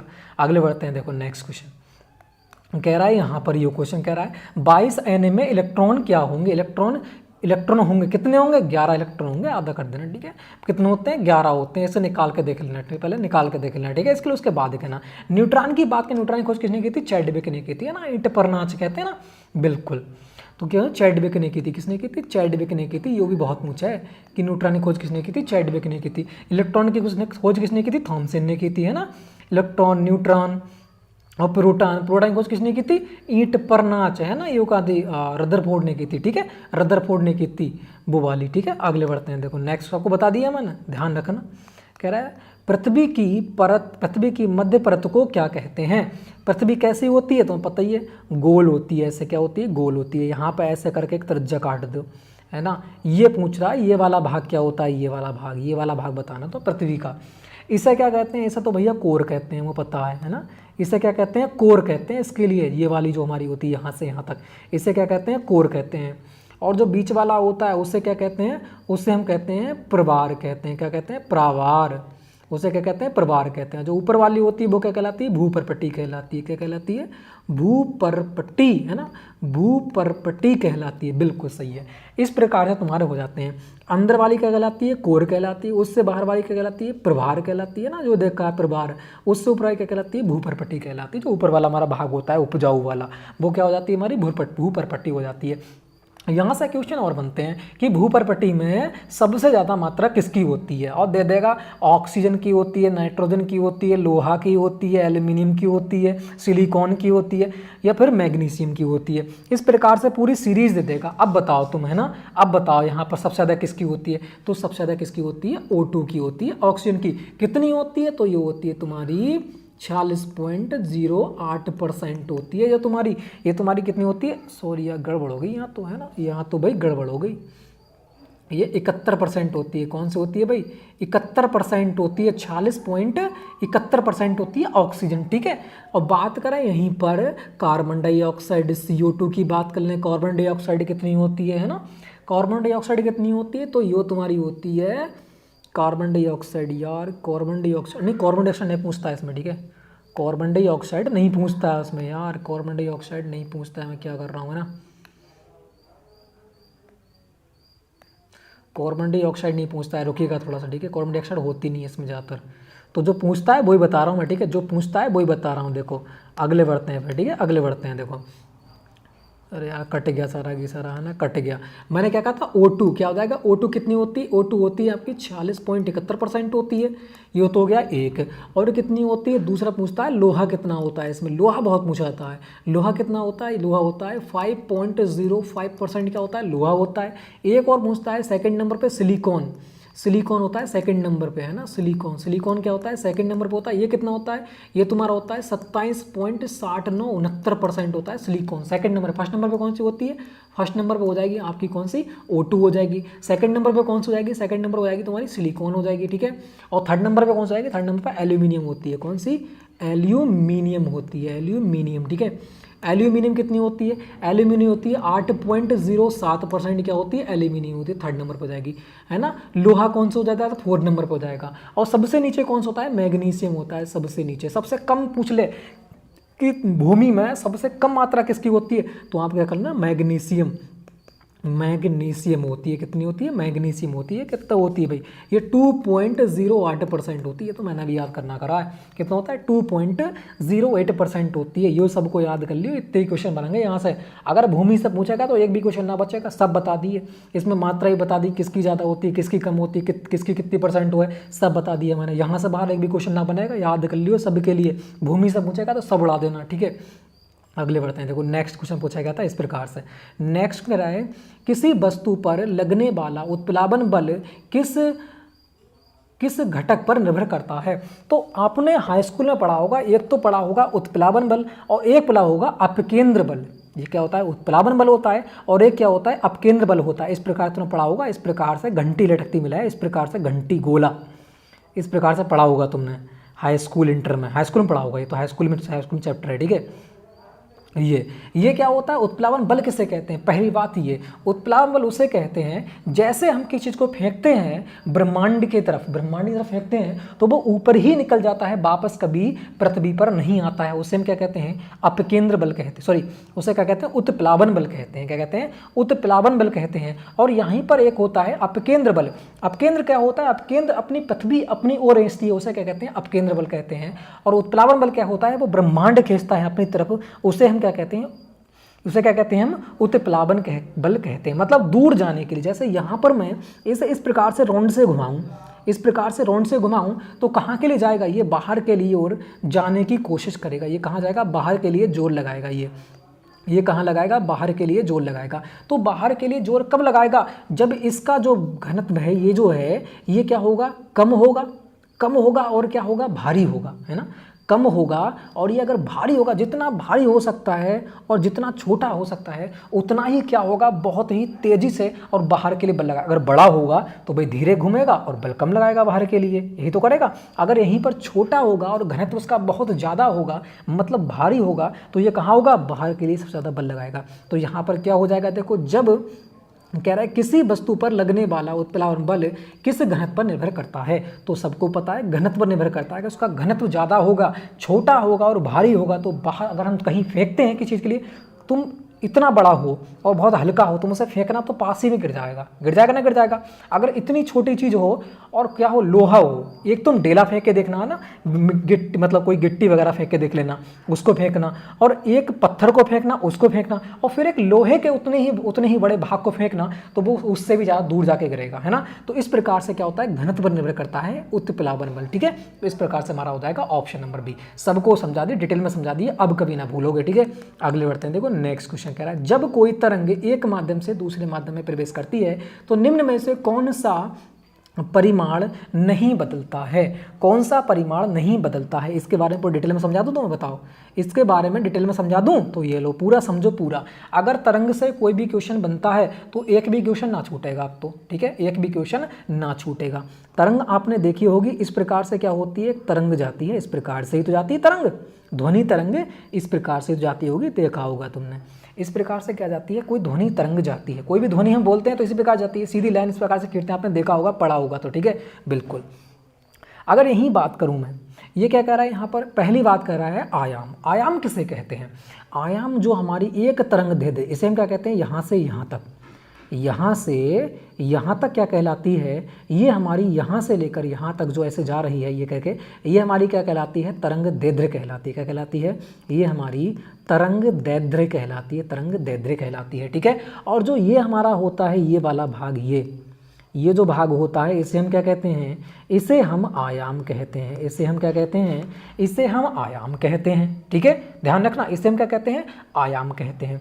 अब रही यहीं पर आवृत्ति। आवृत्ति मतलब क्या होती है? आवृत्ति मतलब होती है, आपकी बता दूं मैं, आवृत्ति की मैंने परिभाषा लिख रखी है वैसे, ठीक है। आवृत्ति परिभाषा इसी प्रकार समझा सकता हूं मैं। एक सेकंड में कण द्वारा कंपन, एक सेकंड में कोई कण द्वारा कंपन क्या कहलाता है? आवृत्ति कहलाती है। एक सेकंड में कोई कंपन उसकी आवृत्ति कहलाती है, ठीक है, जो कभी बदलती नहीं है, जो कभी बदलती नहीं है। अगर मान लेते हैं ये कोई ध्वनि इस प्रकार से जा रही है, ये जा रही थी, ये वाली, ये जा रही है इस प्रकार से, इसमें और इसमें कुछ अंतर है? आपको दिख रहा है? इसमें और इसमें कोई अंतर है? आप कहोगे बिल्कुल कोई अंतर नहीं, आराम से चल रही है। एक अंतर है कि ये थोड़ी छोटी हो गई, ये क्या हो गई? देखो थोड़ी छोटी हो गई। ये कितनी बड़ी थी? ये कितनी बड़ी थी, है ना, इतनी बड़ी बड़ी तरंगे जा रही थी। मगर इसी को मैंने, अगर आवृत्ति की बात कही मैंने कि आवृत्ति मैंने किसी भी कण से मैंने गुजारी, है ना, किसी भी, मैं समझ सकता हूँ जल से मैंने गुजारी, जल में मैंने गुजारी ध्वनि, तो जल में क्या होती है? कम होती है। तो ऐसे ही क्या होती है? जो हमारा कण होता है वो तो समान रहता है, जो जो हमारे ये वाली है, जितनी ये मारेगी चक्कर उतने ही यहाँ पर भी चक्कर मारेगी, मगर क्या मारेगी, वो डिस्टेंस जो होगी थोड़ी कम कवर करेगी। यहाँ से जो यहाँ तक की डिस्टेंस है ये थोड़ी क्या करेगी, इस डिस्टेंस से थोड़ी कम कवर करेगी। इसी को कहते हैं आवृत्ति, मतलब 1 सेकंड में कण द्वारा कंपन। ये बिल्कुल आपका परिवर्तित नहीं होता है, जितने कंपन यहाँ मारेगी उतने ही कंपन यहाँ मारेगी, मगर मतलब क्या होता है कि ये थोड़ी सी कम समय में लेती है और जल्दी ये समाप्त हो जाती है। इसमें कोई परिवर्तन नहीं होता है। इसमें आवृत्ति में कोई भी परिवर्तन नहीं होता है। आवृत्ति मतलब क्या होता है, ये चक्कर लगाना, चक्कर उतनी ही लगाती है, ठीक है, चक्कर उतनी ही लगाती है। इसकी जो क्या होती है, थोड़ी सी धीमी होने के कारण मतलब क्या होती है, ये थोड़े थोड़े छोटे के अनुसार मतलब थोड़ी ये डिस्टेंस क्या होती है, कम होती जाती है। मतलब आवृत्ति हमारी बिल्कुल चेंज नहीं होती है, ठीक है। मैंने बहुत समझाने की कोशिश की है, मेरा मानना है कि आप समझ गए होंगे। आगे यहाँ से एक भी क्वेश्चन बनता है, अगर पूछ ले कि ये तरंगदैर्घ्य किसे कहते हैं तो आपको पता है, आयाम किसे कहते हैं तो तुम्हें पता है, ठीक है, बिल्कुल। एक यहाँ से लेके मतलब एक तरंगदैर्घ्य के, है ना, बीच की दूरी को हम क्या कहते हैं, आयाम कहते हैं। याद हो गया ना, तरंगदैर्घ्य एक जो होती है यहाँ से यहाँ तक, या तरंगदैर्घ्य कहलाती है। और जो हमारी ये वाली हो जाएंगी, जो हमारी ये होती हैं वो क्या कहलाती हैं, आवृत्ति कहलाती हैं, ठीक है। इसे क्या कहते हैं, तरंग लंबाई कहते हैं। इसके लिए तरंगदैर्घ्य को ही तरंग लंबाई कहा जाता है, यहाँ पर दे रखा है, ठीक है। तो बिल्कुल सही है। तो अब मैंने देख लिया सब। अब यहाँ से एक भी क्वेश्चन बनेगा तरंग से तो एक भी क्वेश्चन ना छूटेगा। तो यहाँ पर क्या हो जाएगा, आवृत्ति जो होती है वो चेंज यहाँ पर नहीं होता है। कौन सा परिमाण नहीं बदलता, तो भाई आवृत्ति नहीं बदलती है। आवृत्ति जितने मारेगी बड़े में चक्कर उतने ही मारेगी छोटे में चक्कर, उसी वजह से कम डिस्टेंस वह कवर करेगी। आवृत्ति यहाँ पर बिल्कुल चेंज नहीं होती है। अगले बढ़ते हैं, देखो नेक्स्ट क्वेश्चन पूछा क्या था, आप अभिकेंद्र बल ज्ञात करने का सूत्र बताना है तुम्हें, ठीक है। अभिकेंद्र बल ज्ञात करने का सूत्र कौन सा हो जाएगा, यहाँ देखो तो कौन सा आएगा, F = mv² हो जाता है। बिल्कुल सही है भी, है ना, बिल्कुल इजी था, आराम से याद कर लिए होंगे तो सब तुमने। अगले बढ़ते हैं, नेक्स्ट क्वेश्चन कह रहा है, निम्न में से ध्वनि का प्रकार क्या है। निम्न में से ध्वनि का प्रकार क्या है, अब बताना है तुम्हें। ध्वनि किस प्रकार की होती है, ऊर्जा होती है ध्वनि में, ध्वनि पदार्थ होता है, ध्वनि विकिरण होता है, ध्वनि आवेग होता है। ध्वनि होता क्या है ये आपको यहाँ पर पूछा जा रहा है। तो अभी बताया था मैंने, ध्वनि क्या होती है, ध्वनि यही तो होती है, ध्वनि एक यही तो होती है। अब मैंने कोई बात कही, इसे यहाँ तक चलने में कुछ ना कुछ तो ऊर्जा मुक्त हुई होगी। अगर मैं बोल रहा हूँ तो आप तक कोई ना कोई ध्वनि जा रही है, मतलब मेरी ऊर्जा जो है वेस्ट हो रही है। वो किसके रूप में हो रही है, वो आपकी आवाज़ के रूप में कुछ मेरी जो ऊर्जा है वो परिवर्तित हो रही है, ठीक है। और यही ऊर्जा का रूप लेकर इस प्रकार से यह आपके कानों तक जाती है। तो ये क्या होती है, एक ऊर्जा का रूप होती है। ये क्या होती है, ये ऊर्जा का रूप होती है। अच्छे प्रकार समझा दिया, अब आप इसे भी नहीं भूलोगे, ठीक है। अगले बढ़ते हैं, देखो नेक्स्ट क्वेश्चन की बात करते हैं यहाँ पर, ठीक है। नेक्स्ट क्वेश्चन कुछ इस प्रकार से आपका बना था, कह रहा है यहाँ पर डीएनए कहाँ मौजूद होता है, आरएनए में, न्यूक्लियस में, प्लाज्मा में या फिर न्यूक्लिक एसिड में। तो ये बताना है कौन सा हो जाएगा। बिल्कुल, तो बात करें आरएनए के अंदर तो डीएनए पाया जाता है, मगर डीएनए कहाँ मौजूद होता है ना, डीएनए कहाँ मौजूद होता है, डीएनए कहाँ मौजूद होता है, सॉरी यहाँ पर उल्टा बता दिया मैंने। यहाँ पर क्या होता है, डीएनए के अंदर आरएनए पाया जाता है। डीएनए के अंदर आरएनए पाया जाता है, ये नहीं कि आरएनए के अंदर डीए पाया जाता है, ठीक है, ये याद रखना। तो यहाँ पर कह रहा है कहाँ मौजूद होता है, तो भाई न्यूक्लियस में मौजूद होता है, जो कि किसमें होते हैं, न्यूक्लियस और प्रोटीन, ठीक है। बिल्कुल, कौन बना होता है, ये हमारा वायरस बना होता है ना, बिल्कुल। तो यहाँ पे क्या हो जाएगा, डीएनए कहाँ मौजूद होता है, ये न्यूक्लियस में मौजूद होता है। ऑप्शन नंबर क्या हो जाएगा यहाँ पर भाई, बी हो जाएगा। अगले बढ़ते हैं, अशुद्ध रक्त कहाँ बहता है। अशुद्ध रक्त कहाँ बहता है होना चाहिए था, किसका बहता है यहाँ पर, ठीक, बहता होगा। कहाँ बहता है तो पता है आपको, पल्मोनरी सिरा में बहता है। कौन सी होती है भाई, ये आपकी पल्मोनरी सिरा होती है। पल्मोनरी क्या होती है, आपकी सिरा होती है, जिसमें क्या बहता है, आपका अशुद्ध रक्त बहता है, ठीक है। अगर यही बात करूँ शुद्ध रक्त की, तो शुद्ध रक्त कहाँ बहता है, धमनियों में बहता है। और उस धमनी का नाम कौन सा होता है, जो सबसे बड़ी धमनी होती है, ठीक है, उसका नाम क्या होता है, महाधमनी कहते हैं। उसे हम क्या कहते हैं, महाधमनी कहते हैं। यहाँ से दो क्वेश्चन बनता है। एक तो कौन सा बनता है, सबसे बड़ी परमोडी शिरा कौन सी, शिरा कौन सी होती है, शिरा क्या होती है, अशुद्ध रक्त लाती हैं। और सबसे बड़ी शिरा कौन सी होती है, पल्मोडी शिरा होती है। यही बात करता है सबसे बड़ी धमनी किसे कहते हैं, तो महाधमनी को सबसे बड़ी धमनी कहा जाता है। इजीली था, आराम से हमने याद कर लिया, आपको याद भी हो गया होगा।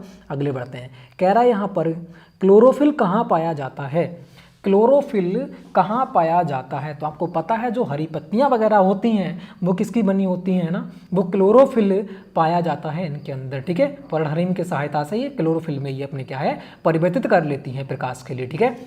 तो बिल्कुल सही है। तो यहाँ पर क्या हो जाएगा, पत्ती हो जाएगा बिल्कुल सही। अगर यही बात करें जाइलम, जाइलम में क्या होता है, जल का अवशोषण होता है ना, जल का अवशोषण होता है इसके अंदर, जल का क्या होता है अवशोषण होता है यहीं पर इसके अंदर। और यहीं बात करें यहाँ पर फ्लोएम में, फ्लोएम में क्या होता है, फ्लोएम में पोषक पदार्थों का संवहन होता है, किसका, पोषक पदार्थों का आपका पोषक पदार्थों का आपका क्या होता है संवहन होता है, पोषक पदार्थों का क्या होता है आपका संवहन होता है ना। बिल्कुल इजीली हमने देख लिया सारा की सारा। अगले बढ़ते हैं, देखो नेक्स्ट क्वेश्चन की ओर। नेक्स्ट क्वेश्चन आपका इस प्रकार से बनता है, कीटों में श्वसन अंग क्या कार्य कौन करता है ना, कीटों में श्वसन अंग का कार्य कौन करता है, यह तो आपको पता होगी। कौन करता है, फुफ्फुस करता है। फुफ्फुस मतलब क्या होता है, फेफड़ा कहते हैं फुफ्फुस को ही, है ना। फुफ्फुस को ही हम क्या कहते हैं, फेफड़ा कहते हैं। इजीली था, आराम से याद कर लिया, ठीक है भाई, है ना। अगले बढ़ते हैं भाई। कह रहे हैं मानव शरीर की सबसे बड़ी ग्रंथि कौन सी है, मानव शरीर की सबसे बड़ी ग्रंथि कौन सी होती है, तो आपको पता ही है कौन सी होती है, ये आपकी यकृत होती है। यकृत को और भी नाम से पुकारा जाता है, जिसे हम लीवर कहते हैं, ठीक है, जिसे हम क्या कहते हैं, लीवर कहते हैं। और लीवर से ही लगा हुआ क्या होता है, पित्ताशय होता है। लीवर से ही लगा हुआ क्या होता है, पित्ताशय होता है, जो कि आपका पित्त रस को स्त्रावित करता है, ठीक है, जो कि खाने को एम्लशीकरण करता है, ठीक है। बिल्कुल वो हम क्या देखेंगे, पाचन पूरी तंत्र देखेंगे, जहाँ आपको समझा दिया जाएगा, ठीक है। और पिट्यूटरी ग्रंथि क्या होती है, सबसे छोटी होती है। अगर यही बात करें छोटी ग्रंथि कौन सी होती है, तो पिट्यूटरी होती है। और इसे हम क्या कहते हैं, इसे हम मास्टर ग्रंथि भी कहते हैं। क्या कहते हैं, मास्टर ग्रंथि भी कहा जाता है, ठीक है। तो ये हमने देख लिया सारा की सारा। अगले बढ़ते हैं अभी नेक्स्ट क्वेश्चन की ओर, ठीक है। नेक्स्ट क्वेश्चन यहाँ पर कह रहा है द्विलिंगी जीव इनमें से कौन है। तो द्विलिंगी जीव इनमें से कौन हो जाएगा, तो ये हमारा हो जाएगा हाइड्रा। कौन था, हाइड्रा आपका हो जाएगा द्विलिंगी जीव, ठीक है। अगर वीडियो अच्छी लगती है तो लाइक कर दीजिएगा और चैनल को भी सब्सक्राइब कर लीजिएगा, है ना। अब बढ़ते हैं अभी मैथ की ओर, जो आपका बिंदास टॉपिक हो जाता है, ठीक है ना, जो आपका बिंदास टॉपिक हो जाता है। तो भाई धुआं उड़ाने के तैयार हो जाओ, है ना। मैथ बिल्कुल धुआं उड़ाने को भाई तैयार हो जाओ। कितना समय बचा है हमारे पास, बचे हैं 35 मिनट। और 35 मिनट के अंदर हमें इसे पूरा के पूरा करना है। 25 मिनट है, 25 मिनट के अंदर 15 क्वेश्चन को कवर करना है। फटाफट देख लीजिएगा, ठीक है, कैसे कवर करेंगे, है ना। 1 घंटे का समय होता है क्वेश्चन पेपर के लिए, इतना समझा रखा है, फिर भी मैं 1 घंटे में कवर कर लूँगा, ठीक है। बढ़ते हैं भी, कह रहे हैं यहाँ पर 52,000 की, थोड़ा सा नीचे करेंगे क्योंकि यहाँ पर थोड़ी लिखने में प्रॉब्लम होगी, आराम से दिखाई देगा फिर आपके लिए, है ना। अगले बढ़ते हैं, देखो कह रहा है 5200 की मूल राशि का 6% ब्याज का वार्षिक दर पर 2 वर्ष का चक्रवृद्धि ब्याज क्या होगा। सूत्र सब भूल जाइएगा, है ना। सूत्र क्या करना है, हमें भूल जाना है। हमें क्या करना है, बस एक चीज़ याद करना है, ये 2 कॉलम 2 वर्ष देखा है तो इस प्रकार से कॉलम बना लेंगे 2 वर्ष के लिए, ठीक है।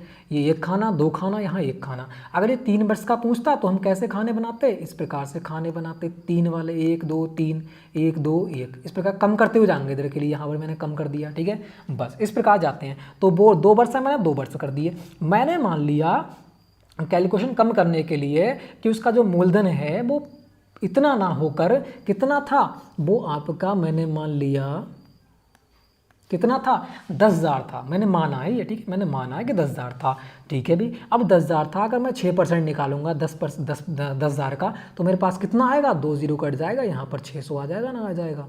तो ये तो हो गया 600। अगर 1 साल के ये पहली वर्ष के लिए इतना ब्याज लगा था, तो भाई दूसरी वर्ष के लिए ब्याज पे तो ब्याज लगेगा ही, ये तो ब्याज लगेगा ही, ब्याज तो दिएंगे ही साधारण ब्याज, और फिर ब्याज पे भी ब्याज लग जाएगा। इस पे 6% का ब्याज जाएगा तो कितना हो जाएगा, मेरे पास 6 आ जाएगा। निकाल के देख लीजिएगा, ठीक है, निकाल के देख लेंगे, जैसे बता दूं मैं तुम्हें। 600% का 6 निकालूंगा तो मेरे पास कितना आएगा, कितना निकालना है, 600 का 6 छंग 36 आएगा, क्या आएगा 36 आएगा, सॉरी ये कितना आ जाएगा मेरे पास 36 आ जाएगा ना, 6% निकालना हो तो कितना आ जाएगा मेरे पास 36 आ जाएगा, 0 से 0 कट जाएगा मेरा, 6 छंग कितना आ जाएगा 36 आएगा, इतना मेरा आ गया अभी ये, ठीक है। इतना मेरा क्या हुआ भाई, इतना मेरा आंसर ये यहाँ पर आ गया।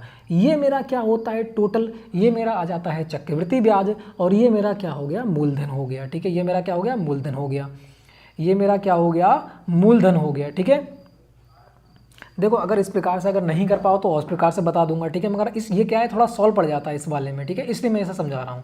तो यहाँ पर क्या हो जाएगा, देखो मूलधन हमने कितना माना था, मूलधन माना था हमने 10,000, और हमारा ब्याज कितना मिला हमें, हमें ब्याज कितना मिला, ऐड करोगे तो 6 दूनी 12 कितना हो जाएगा 1200, आपका 36 क्या मिला भाई तुम्हें ब्याज मिला, ठीक है भाई 1236 क्या मिला हमें ब्याज मिला, और हमने पैसे कितने लगाए 10,000 लगाए, हमें ब्याज कितना मिला ये 1236 मिलाकर। मगर वो कह रहा है भाई मैंने पैसे 10,000 नहीं लगाए थे, मैंने पैसे लगाए थे 5200, मैंने पैसे कितने लगाए थे 5200, मतलब 10,000 बराबर कितने के है, ये आपके 5200 के है ना, 10,000 बराबर कितने के 5200 के। तो वो कह रहा है ब्याज निकालना, और मेरा ब्याज कितना है 1236 आया, तो 1236 क्या करना है मल्टीप्लाई में रख दो, आंसर आ जाएगा। 0 से 0 कट जाएगा, 0 से 0 कट जाएगा, इन दोनों की मल्टीप्लाई कर लो, कितना आ जाएगा 52 से मल्टीप्लाई करो कितना आएगा, यहाँ पर देखो 6 दूनी 12 के 2 आ जाएंगे, 1 आ जाएगा, ठीक है, 3 दूनी 6 और 1 7 आ जाएगा। यहाँ बात करेंगे तो कितना आ जाएगा, देखो 2 दूनी 4 और 2 एकन 2, यहाँ की बात कर लो है ना, 5 छक कितना जाएंगे 30, तो ये आ जाएगा तुम्हारा 3, और 5 निया 15, 16 17 18, 18 का 1 कहाँ से लगा 1, 5 दूनी 10 और 11 का 1 कहाँ से लगा 1, 5 एकन 5 और 1 6, ये हो जाएगा तुम्हारा 2 7 8 4 12 के 2 यहाँ से लगा 1, 3 और 1 4 6 की 6, ठीक है। तो कितने के बाद पॉइंट है भाई, नीचे बचे हैं 2 0, तो 2 0 के बाद पॉइंट लगा दो, यहाँ कितने आ जाएंगे, ये हो जाएंगे 642.72, कहाँ दे रखा है, ये दे रखा है देखो 642.72।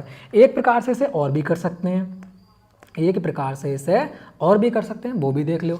मैं 6% को अगर फ्रैक्शन वैल्यू में चेंज करूंगा तो मेरे पास कितना निकल के आएगा, आप कहोगे फ्रैक्शन वैल्यू में चेंज कर लो, तो ये कितना हो जाएगा 2 3 6 आ जाएगा, ये तुम्हारा 3 बटे कितना आ जाएगा 50 आ जाएगा, ना आ जाएगा, यही तो आ जाएगा। मतलब 50 रुपये मैंने लगाए और ब्याज कितना मिला 3 मिला, 50 रुपये मैंने लगाए मुझे ब्याज कितना मिला 3 मिला, तो मेरे पास कितना हो गया टोटल 53 हो गया, हो गया ना, हो गया टोटल 53 हो गया।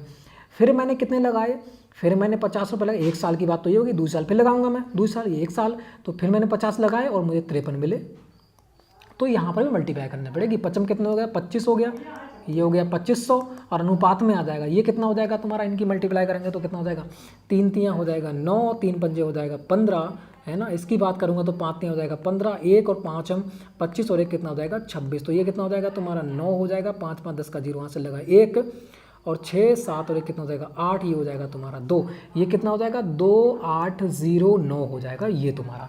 इसका मतलब 2500 बराबर कितने के हैं 5200 के, तो इतने बराबर इन दोनों का अंतर निकालना पड़ेगा तुम्हें, इन दोनों का क्या करना पड़ेगा तुम्हें, अंतर भी निकालना पड़ेगा, ठीक है। तब तुम्हारा जो अंतर आएगा उसके बराबर रख देना इस प्रकार से, जैसे 5200 दे रखा है, ठीक है, और यहाँ क्या दे रखा है 5200 पर 2500 के 5200 है, ठीक है, ये तो दे रखा है, तो मल्टीप्लाई क्या करना है इन दोनों का अंतर रख देना, अंतर यहाँ पर, बस तुम्हारा आंसर आ जाएगा निकल कर, ठीक है। बस आगे बढ़ते हैं फिर, ठीक है। तो वो वाला जो मैंने पहले बताया था वो वाला इजी है, वो बहुत जल्दी कर सकते हैं इस क्वेश्चन के लिए, वरना भाई सूत्र आप लगा सकते हो लगा लेना, ठीक है। वो भाई मैं भूल गया हूँ, पता नहीं कौन सा हो है वो तो सूत्र, तो मैं तो बस शॉर्ट ट्रिक से कर रहा हूँ। आगे बढ़ते हैं, देखो नेक्स्ट क्वेश्चन, शॉर्ट ट्रिक तो मैं बता रहा हूँ, तुम भी कर लो इसी प्रकार से, है ना। आगे बढ़ते हैं, कह रहा है 12 लड़कों की औसत आयु कितनी है 10 वर्ष है, और उनमें से 10 लड़कों की औसत आयु 9 वर्ष है, तो 12वें लड़के की आयु क्या है। आप कैसे करोगे इसे, क्या करोगे 12 × 10 बराबर कितना आ जाएगा 120 आ जाएगा, यही तो करोगे। फिर क्या करोगे 11 मल्टीप्लाई कितने करोगे 9, 11 9 आ जाएगा 99, फिर कितना आ जाएगा तुम्हारा 99 और 100 कितना आ जाएगा 21 वर्ष आ जाएगा निकल के। ऑप्शन नंबर क्या हो जाएगा बी, ऑप्शन नंबर क्या हो जाएगा बी हो जाएगा। अगर यही कैलकुलेशन बहुत ही लंबी दे रखी होती तो तुम क्या करते फिर, तो ये मल्टीप्लाई करते करते परेशान हो जाते। तो कुछ ना करना है, देखते देखते आंसर जो कह रहा है 12 लड़कों की औसत कितनी हो जाएगी 10, और कह रहा है 11वें लड़के की औसत कितनी है 9, तो कह रहा है जो अगले जो वाला 12 बचा है उसका बता दो तुम। तो मतलब 12वें बंदे ने कितनी करी होगी 10 तो खुद किया ही होगा प्राप्त, और प्लस क्या किया होगा जो एक कम हुई है वो 11 लोगों की कम हुई होगी, प्लस क्या होगी 11 बराबर कितनी हो गई, ये हो जाएगी 21 यार, कितनी हो जाएगी 21। देखो मैंने कितना निकाल दिया, मल्टीप्लाई भी करनी ना पड़ी और शॉर्ट ट्रिक से मैंने कर दिया, किया ना। एक बार समझ लो इसे कैसे किया मैंने। कह रहा है 12 लड़कों की औसत आयु 10 वर्ष है। कोई 1 2 3 4 5 6 7 8 9 10 11 12 होंगे, 12 यहाँ पे, ठीक है। तो सबको क्या हुआ 10 मिले होंगे, इसको भी 10 मिले होंगे, इसको भी, इसको भी, इसको भी, इसको भी, इसको भी, इसको भी, इसको भी, इसको भी, और इसको भी मिले होंगे, इसको ही 10 मिले होंगे, इसको ही 10 मिले होंगे। औसत क्या होती है, सब में बांटा जाता है बराबर बराबर। फिर कह रहा है जो 11 लड़कों की औसत आयु कितनी थी, 9 थी 11 की। यहाँ पे जो 11 लोग हैं इनकी औसत आयु तो भैया 9 थी, 9 थी सबकी, 9 सबकी क्या थी, 9 थी। वो कह रहा है 10वां बंदा आया था तब इनकी हुई थी 10, तो इसका मतलब पहले तो 9 थी, तो इसका मतलब सब में क्या होगी, एक एक भी बड़ी होगी इनकी, 11 में एक बड़ी हुई ना, बड़ी हुई। तो बात, और जो लास्ट वाला जो बंदा आया था 10 बस तो खुद लेके आया ही था, बटी थे इसमें, तो 12 बंदा 10 तो लेके आया ही था, 10 तो इसकी ये होगी और एक एक इसने इसमें बांटी थी 11 लोगों में। तो प्लस क्या हो जाएगी 11 बराबर कितनी हो जाएगी, 21 हो जाएगी। देखो इजीली निकाल दिया, कहाँ हो जाएगा, ऑप्शन नंबर बी हो जाएगा। कर दिया आराम से, बस ऐसे ही निकालने हैं इसके लिए, ठीक है। अगले बढ़ते हैं, देखो नेक्स्ट इक्वेशन। नेक्स्ट इक्वेशन की बात करें, नेक्स्ट क्वेश्चन क्या कह रहा है, यहाँ पर कह रहा है 64 कह रहा है एक तो, फिर कह रहा है देखो 96 कह रहा है, और फिर कह रहा है 112 कह रहा है, फिर कह रहा है 72। तो बता दो भाई एलसीएम ज्ञात करना है। एलसीएम बराबर क्या होता है, ये तो एक तो ऐसे निकाल लो तुम, 46 96 112 172, इस प्रकार से तुम निकाल ही लेते हो, है ना। इस प्रकार निकालो, शॉर्ट ट्रिक समझ लो थोड़ी सी, ये तो तुम निकाल ही लोगे इस प्रकार से, तो पता है। देखो फिर क्या करेंगे इसे, लासा में क्या होता है, लासा मतलब होता है लो कॉमन फैक्टर, क्या कहते हैं, लो कॉमन फैक्टर, एलसीएम में तो कहते हैं इसे लो कॉमन फैक्टर। मतलब ऐसा कौन सा फैक्टर है लो, जो इन सब से कट जाए, जो इन सब से कट जाए, तो यही तो करना है लो कॉमन फैक्टर, बिल्कुल सही है। तो इन सब से कट जाए तो इन बंदे में कोई ना कोई हो। अगर मैं 17 काटूंगा तो 17 तो बहुत छोटा है, अगर 180 काटूंगा तो कट जाएगा इससे, 7 दूनी 14 ना कटेगा, ये भी ना कटेगा। शॉर्ट ट्रिक बता रहा हूँ, देख लो यहाँ पर, ठीक है। अगर मैं यही बात करूँ इसकी बात करूँ तो किससे कट जाएगा, तो आप बता दो किससे कट जाएगा ना, 8 8 64 ना कटेगा, 72 से काट के देख लो, 1 से काट के देखो, किसी से काट के देख लो, है ना। 1 से काट के देखूंगा यहाँ पर, तो ऐसा करो, यो कर लो 64 से काट लो इसे, है ना, 64 से काट लो, कट जाएंगे 64 से। अगर यही बात करूँ 64 से, तो 72 7 दूनी 14 7 21 7 चौकट्टा, ऐसा करो, ये 7 से काट के देख लो पहले तो, ठीक है। 72 से काट के दो इस वाले से, ऐसा करो तो बहुत शॉर्ट है ये वाला, 72 से काट दो यहाँ पर, दो काट के देख लो, 2 3 कितने हो जाएंगे तुम्हारे, 2 3 6 हो जाएंगे, 2 6 कितने हो जाएंगे 12 हो जाएंगे, यहाँ काटूंगा तो 2 पंजे 10 हो जाएंगे, और 2 में 18 हो जाएंगे, और 2 छंग क्या हो जाएंगे 12 हो जाएंगे। फिर काट दो साले को, है ना, 2 एकम 2 2 अट्ठे 16 आ जाएंगे, यहाँ काटेंगे 2 दूनी 4 हो जाएंगे, 2 अट्ठे 2 ने 18 हो जाएंगे, और 2 2 में 18 और 2 अट्ठे हो जाएंगे 16। फिर काट देंगे साले को 2 से, है ना, 18 से काट दो, 18 का 18 नहीं 18 छत्ते हो जाएंगे, कन्या काटेंगे यार, 18 का 18 है ना, 18 फिर 2 से कर लो, छोटा कर लो, और 2 में 18 हो जाएगा, 2 से यहाँ कर दो, 2 एकम 2 2 चौक 8 और 2 में 18। अब तो 9 से कट जाएगा, 9 से कट जाएगा ना कटेगा, 9 1 9 बचे कितने 5 हो गए 59, 9 से कट जाएगा, देखो ना कटेगा, 9 एकम 9 9 2 18 9 3 27 9 4 36 9 5 45 9 6 54 9 7 63, कटाया ही नहीं। अब जब कटाया नहीं तो ये होगा ही नहीं, तो ऑप्शन नंबर क्या हो जाएगा, बी हो जाएगा। बस इस प्रकार से देख ले करो, छोटे की तरफ से बड़े की ओर बढ़ना है, बस ये ध्यान रखना, छोटे की ओर से बड़ी ओर की बढ़ना है काटते हुए, है ना। इस प्रकार से शॉर्ट हो जाता है। अगले बढ़ते हैं, नेक्स्ट क्वेश्चन। पंखा बंद हो गया बिल्कुल, बहुत ही गर्मी लग रही है तो अब निकाल लेते हैं अगले वाले का। अगले वाला क्या कर रहा है फटाफट देख लेते, 10 क्वेश्चन रह गए अब तो, है ना, 10 क्वेश्चन रह गए। यहाँ कह रहा है यदि किसी त्रिभुज के एक कोण का मान उसके बाकी 2 कोणों के योग के बराबर है तो ऐसे त्रिभुज को क्या कहा जाता है। इस त्रिभुज को क्या कहेंगे बताइए मुझे। इस त्रिभुज को, ये बराबर होगा, ये वाली भुजा, और तभी ये क्या बनेगा, योग कोण बराबर बन जाएगा, योग कोण बराबर बन जाएगा। तो इसे क्या कहेंगे, इसे कहेंगे समद्विबाहु, एक यो बराबर, ठीक है। तो इसे क्या कह देंगे, समद्विबाहु त्रिभुज कह देंगे। समकोण त्रिभुज अगर लगा सकते हो तो इस प्रकार से हो जाएगा समकोण त्रिभुज। समकोण त्रिभुज तो ऐसे ही बना सकते हैं। तो इसमें योग कोण बराबर है, पहले ये बताओ ना है ना, तो ये तो 90 हो ही जाएगा, मगर ये नहीं होगा फिर बराबर, तो इसमें नहीं हो जाएगा, समकोण में नहीं होगा, ठीक है। तो ये तो बी सी हो जाएगा यहाँ पर, बिल्कुल राइट। अगले बढ़ते हैं। देखो नेक्स्ट क्वेश्चन पूछा जाता है, कह रहा है एक कार 2 घंटे में 60 किलोमीटर प्रति घंटे था। एक घंटे की स्पीड, 1 घंटा लेता है, 40 किलोमीटर प्रति घंटे की स्पीड की रफ्तार से चलती है, तो कार की औसत रफ्तार क्या होगी, चाल क्या होगी। तो चाल का सूत्र लगा दो। चाल बराबर क्या होता है, तुम्हें पता ही है ना, दूरी बटे समय। दूरी बटे क्या होता है, समय। तो दूरी हमारी कितनी अटेंड की, वो कह रहा है 2 घंटे तक चलाता। कितने घंटे चलाता, 2 घंटे चलाता। कितना हो जाएगा, 2 × 12। इतनी अटेंड करी होगी उसने 2 घंटे में, सही है भाई।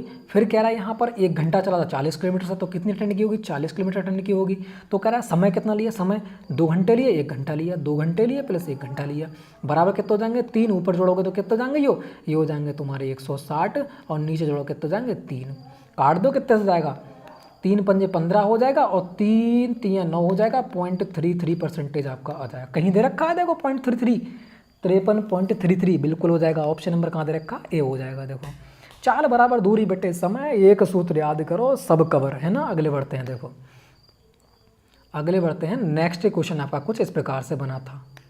यहाँ कह रहा है यदि 6, 8, 5, 7 x एवं 7 का समांतर माध्य 7 है, तो x का मान ज्ञात करें। समांतर माध्य क्या होता है, मतलब टोटल, ये समांतर माध्य तो मैं बता दूंगा एक प्रकार से, है ना।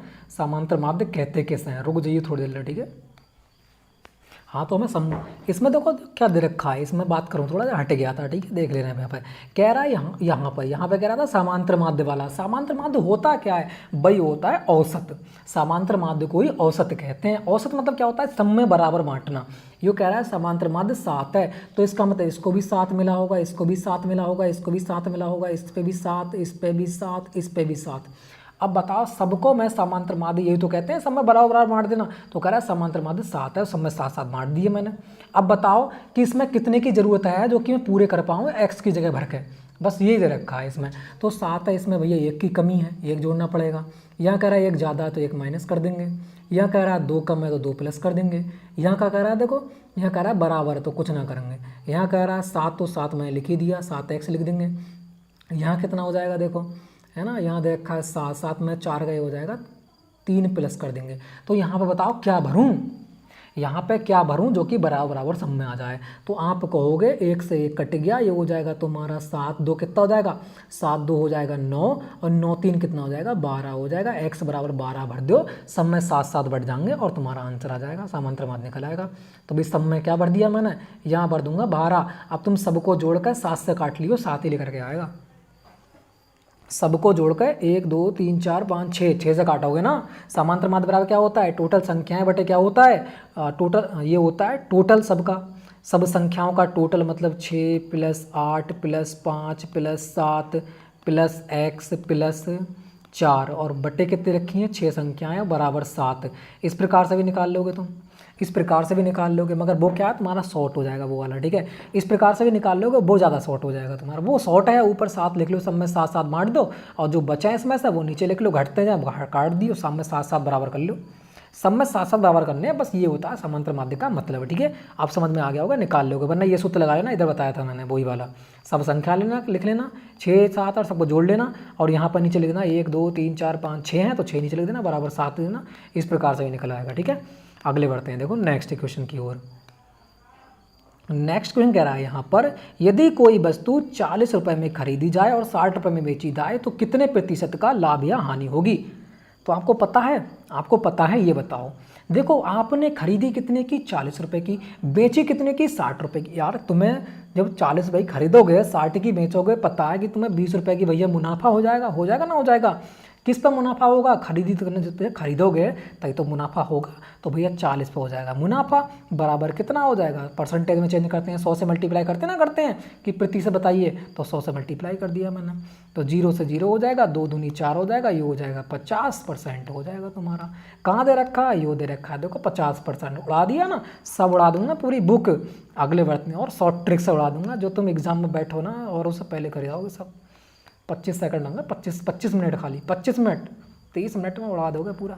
कह रहा है यहाँ पर देखो, यदि log 2x बराबर 3 है तो x बराबर क्या होगा, कुछ ना करना, जो नीचे टपका हुआ देख रहा है, टपका हुआ, ये देखो टपका लटका हुआ है नीचे, है ना, यो देखो आम लटका हुआ है 2, ये 2 इस प्रकार से लिख दियो, और जो दे रखा है बराबर में यो इसके ऊपर टांग दियो, और बराबर कितना हो जाएगा 2 दूनी 4 दूनी, ये उस प्रकार से तो हो जाएगा 2 मल्टीप्लाई 2 मल्टीप्लाई 2 3 बार, तो बराबर 2 दूनी 4 दूनी 8। कौन सा हो जाएगा आंसर? 8 हो जाएगा। कहीं दे रखा है, यो दे रखा है, और ये बना दिया। पूरी लॉग समझा दूंगा बहुत ही इजी प्रकार से। अगले टॉपिक तो आने दो, है ना, कल के बाद टॉपिक स्टार्ट कर दूंगा, तुम्हारे डे पर डे मिलेगी, पर डे क्लास। यहाँ देखो अगले कह रहा है किसी स्कूल में 55% बच्चे लड़के तथा कुल इतनी लड़कियाँ हैं, तो लड़कों की संख्या ज्ञात करें। यो कह रहा है कि भैया किसी स्कूल में 55% बच्चे लड़के हैं, 55% लड़के हैं, तो लड़कियां कितनी होंगी? 100 में से 55 घटा दो तो कितने बचेंगे? अगर 100 में से टोटल 100 होते हैं, तो मैं 55% घटा दिया तो बचे कितने? 45%। और जो 45% बची हैं वो कौन बची हैं? आप कहोगे भैया लड़कियां बची हैं, लड़कियां तो बची हैं, ये एल तो बची हैं, एल लड़कियां, गर्ल, सॉरी गीजी हो जाएगा, गर्ल बची हैं, है ना, गर्ल बची हैं। तो कह रहा है लड़के ज्ञात करो, लड़के, तो लड़के कितने हैं? 55% ज्ञात करना है, 45% दे रखा है तो ज्ञात कर लो। 6 7 5 बटे कितने के? 45 के। ज्ञात का करना है, मैं 55% लड़के ज्ञात करना है, ज्ञात कर लो, आंसर आ जाएगा। कितना हो जाएगा निकाल के देखियो, क्यों निकाल के देखेंगे किससे कट जाएंगे? 5 से काट दो ना, 5 ने 45 जाएंगे, 5 एकन 5 5 एकन 5, यो कट जाएगा 9 से, 9 सत्ते हो जाएगा 63, बचे कितने? 9 सत्ते 63, बच्चे 45, 9 पंजे कितना हो जाएगा? 45, 11 पंजे हो जाएगा 55, 5 हासिल लगे 5, 11 सत्ते 77, 77 में क्या जोड़ोगे? 5 कितने हो जाएंगे? 80 2 82। यो कहाँ दे रखा है? 825, देखो 825 यो दे रखा है ना, 825 कहाँ दे रखा है? यो दे रखा है, देखो इजीली हो गया ना, हो गया। अगले देखो नेक्स्ट क्वेश्चन, यो रहेगा, देखो इतने क्वेश्चन, इतना समझाओ है ना, इतना समझाया तो इतना टाइम लगा है ना। देखो वर्ग के परिमाप का सूत्र यदि एक भुजा ए है तो आपको बताना है क्या हो जाएगा, क्या बताना है? परिमाप बताना है, वर्ग का परिमाप। वर्ग जानो कैसा हुआ है? बिल्कुल चौफड़, ये भी बराबर, ये भी बराबर, ये भी बराबर, ये भी बराबर। तो परिमाप किसे कहते हैं? परिमाप कहते हैं ये वाली, ये वाली, ये वाली, ये वाली पूरी दूरी को कवर करना। तो ए क्या है? एक भुजा, ये हो जाएगी एक भुजा, ये हो जाएगी एक भुजा, ये हो जाएगी भुजा। अब इनको ऐड करोगे तो क्या आ जाएगा? एक तो ए प्लस ए प्लस ए प्लस ए बराबर कितनी ए? आप कहोगे 4a भैया, ये बन गया तुम्हारा परिमाप। तो परिमाप कहाँ आ जाएगा? ऑप्शन नंबर सी हो गया ना इजीली। यो करता है स्क्वायर, तो स्क्वायर तुम्हारा जो आता है क्षेत्रफल निकाल के थे, है ना, तो क्या होता है? भुजा का स्क्वायर होता है ना, होता है क्षेत्रफल वाला, वही हो जाएगा। बस इतना इजी था। अगले बढ़ते हैं, यदि क्या रखा है 3:7 बराबर दे रखा है 29 x, तो x का मान क्या होगा? ऐसा कैसे निकालोगे? तो ये दे रखा है, यूँ लिख लो 3/7 लिख लो, बराबर में कितना हो जाएगा? 30 9 39, 39/x लिख दो, बस इससे हो जाएगी, इससे मल्टीप्लाई, यही तो हो जाएगी, ये हो जाएगी तुम्हारी इस प्रकार से। ये इधर पहुंच जाएगा, ये उधर पहुंच जाएगा, तो इधर क्या आ जाएगा? 3x आ जाएगा, बराबर कितना आ जाएगा? ये हो जाएगा तुम्हारा 3 मल्टीप्लाई कितना? 3 9 दे रखा है ना, मल्टीप्लाई कितना हो जाएगा? ये 7 चला जाएगा इधर, तो ये क्या जाएगा? x बराबर कितना आ जाएगा मेरे पास? 3 9 मल्टीप्लाई 7/3, ये हो जाएगा नीचे ये वाला, ठीक है। तो इसे काटेंगे, 3 एकम 3 3 3 9, और 3 एकम 3 3 3 13 7 91, कहीं दे रखा है 91, देखो कहीं दे रखा है 91, बिल्कुल दे रखा है, ये दे रखा है यहीं पर 91 दे रखा है। ऑप्शन नंबर क्या हो जाएगा? डी। इजीली था, कर दिया ना, इजीली था, कर भी दिया। ऑप्शन नंबर क्या हो जाएगा? डी हो जाएगा। अगले बढ़ते हैं, देखो नेक्स्ट इक्वेशन क्या पूछा गया था आपका। नेक्स्ट इक्वेशन इस प्रकार से होता है, कह रहा है यदि 2y - 4x - 24 बराबर y + 2x बराबर 7, तो x y का मान ज्ञात करो। कुछ ना करना, इसे 1 मान लो, इसे मान लो 2, और x y का मान ज्ञात कर लो। यहाँ हो जाएगा देखो 2y माइनस कितना हो जाएगा? 4x बराबर कितना हो जाएगा? 24, ये दे रखा है y प्लस दे रखा है तुम्हारा 3x बराबर कितना हो जाएगा? 7, ये हो जाएगी समीकरण 1, ये हो जाएगी समीकरण 2, उससे हल कर दो, ये क्या आ जाएगा? देखो माइनस प्लस दे रखा है इसमें, है ना। तो ऐसा करो, ऐसा करो, ए का ज्ञात कर लेंगे तो आंसर आ ही जाएगा ना, बिल्कुल हो जाएगा। तो हम क्या करेंगे? हम किसका ज्ञात कर लें? हम ऐसा कर ले हैं कि माइनस प्लस दे ही रखा है तो न्यू काट लेते हैं, ऊपर क्या कर देते हैं? 3 से मल्टीप्लाई, नीचे कर देते हैं 4 से मल्टीप्लाई, कर देते हैं ना, कर देते हैं, बिल्कुल सही है। ऊपर करेंगे कितना हो जाएगा? 3 दूनी 6 आ जाएगा। यो यार बहुत गड़बड़ हो रही है तो, है ना, रुकिएगा थोड़ा सा, ठीक है। हाँ तो भाई कौन सा था, यही था है ना। यहाँ पे क्या करेंगे हम, देखो इससे कर देंगे 3 की मल्टीप्लाई, इससे कर देंगे 4 की, क्योंकि अपोजिट करते हैं ना, करते हैं काटने के लिए, बिल्कुल सही है। कर दो तो कितना हो जाएगा, 3 दूनी 6 बाई हो जाएगा, माइनस कितना हो जाएगा, इससे करेंगे तो 3 चौक 12, 12x हो जाएगा, बराबर कितने हो जाएगा, यूँ कर लो 3 चौक 12, 24 तियाँ कितना हो जाएगा, 4 तियाँ 12 हो जाएगा ना, तो 72 हो जाएगा, 24 तियाँ 72 है ना, बिल्कुल सही है। अब इसको करेंगे 4 से कर दो तो यहाँ क्या हो जाएगा, 4 बाई हो जाएगा, माइनस कितना हो जाएगा, 4 तियाँ 12x हो जाएगा, बराबर 7 चौक कितना हो जाएगा, 28 हो जाएगा, ये तो हो जाएगा। अब यो से यो कट जाएगा तुम्हारा, ये प्लस के रखेंगे तो कट जाएगा, कितना बचेगा, ये बचेगा तुम्हारा 2y, बराबर कितना बचेगा, इसमें से घटाओगे तो 12 में से 8 का बचा कितना 4, और ये हो जाएगा तुम्हारा 6 में से 2 के बचा कितना 4, और बटे कितना हो जाएगा 2, यू वाला चले जाएगा नीचे, 2 से काटेंगे तो कितना हो जाएगा, 2 से काटेंगे तो कितना आ जाएगा, 2 दूनी 4, 2 दूनी 4, मतलब क्या होता है x बाई बराबर कितना हो जाएगा, बाई बराबर आपका हो जाएगा तुम्हारा 22, कौन सा हो जाएगा, बाई बराबर 22 हो जाएगा भाई,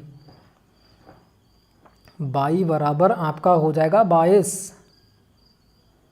तो यो कैसे आ गया भाई यार, 72 में हो जाएंगे ना, 24 तियाँ 72, सही है यार, 22 हो जाएगा। ये तो गड़बड़ दे रखा है लगता है इसमें। 2y, ऐसा करो रुको, ठीक है ऐसा करो, दोबारा करते हैं, ऐसा गड़बड़ क्यों हो गया यार। ये रखा है देखो 2y माइनस 4x बराबर 24, ये दे रखा है y माइनस 3x बराबर कितना दे रखा है, ये दे रखा है 7, यार मैं सही कर रहा था। ऐसा करो, यहाँ कर दो 1 से, यहाँ कर दो 2 से, बायो काट लेना है साले को, ठीक है। तो ये हो जाएगा तुम्हारा 2y माइनस हो जाएगा 4x बराबर कितना हो जाएगा 24, है ना, 24 हो जाएगा 24, इससे करेंगे तो कितना हो जाएगा, ये हो जाएगा तुम्हारा 2y प्लस दे रखा है ना यहाँ पे, ये प्लस दे रखा है, तो प्लस बराबर क्या होता जाएगा 2 3 6x बराबर यहाँ कितना हो जाएगा तुम्हारा, यहाँ हो जाएगा तुम्हारा 7 दूनी 14। अब कर लो सर, ठीक है, यू माइनस हो जाएगा, यू माइनस हो जाएगा, यू माइनस हो जाएगा, ये दोनों कट जाएंगे। अब तो यहाँ कितना हो जाएगा, ये हो जाएगा तुम्हारा माइनस को हो जाएगा 6 4 10, माइनस के 10x बराबर यहाँ कितना हो जाएगा, यहाँ माइनस हो जाएगा तो यहाँ घट जाएंगे, ठीक है। फिर तुम्हारे तो कितने बचेंगे यहाँ पे, यहाँ बचेंगे 10, और ये x बराबर कितना हो जाएगा 10/10 हो जाएंगे, तो कट जाएगा माइनस का 1 आ जाएगा यहाँ पर, ठीक है, माइनस ये वाला माइनस का 1 आ जाएगा यहाँ पर, तो माइनस का 1 इसमें दे रखा है, ये हो जाएगा तुम्हारा आंसर, ठीक है। उसमें थोड़ी सी गड़बड़ हो गई देखो नो कैलकुलेशन में, ठीक है। तो यहाँ पर क्या हो जाएगा, ऑप्शन नंबर ए हो जाएगा। अगले बढ़ते हैं, फिर नेक्स्ट क्वेश्चन रखा था, एक वर्गाकार खेत का परिमाप 240 मीटर है तो उसका क्षेत्रफल कितना होगा। एक वर्गाकार खेत का परिमाप 240 मीटर है तो उसका क्षेत्रफल कितना होगा। वर्गाकार खेत ये होता है वर्ग होता है ना, बताया था आपको। ये कह रहा है वर्गाकार क्षेत्र का परिमाप, मतलब ये वाली कितनी है, ये तुम्हारी हो जाएगी 240। बताया था ना, कौन सा बताया था, 4a बताया था मैंने अभी आपको, ऊपर सूत्र ही पूछा था उसका। तो यहाँ पर क्या हो जाएगा तुम्हारा, बराबर दे रखी है 240, तो a बराबर कितने है 4 छंग 24 60 हो जाएगा ना, हो जाएगा a बराबर हो जाएगा ना, ये 4 से काट दूंगा तो कितना हो जाएगा 4 छंग 24, तो a बराबर कितना हो जाएगा 60। अब वो कह रहा है उसका क्षेत्रफल ज्ञात करो। क्षेत्रफल मतलब क्या होता है, भुजा स्क्वायर, मतलब a का स्क्वायर करना, हमारा क्या हो जाएगा 60 का स्क्वायर करना, तो 6 छंग कितनी हो जाएगी 36, और 1 जीरो है तो 2 जीरो हो जाएंगे, तो कितना 36 तो हो जाएगा। फिर यहाँ पर ऑप्शन नंबर क्या हो जाएगा, बी आ जाएगा। इजीली था, आराम से कर सकते थे।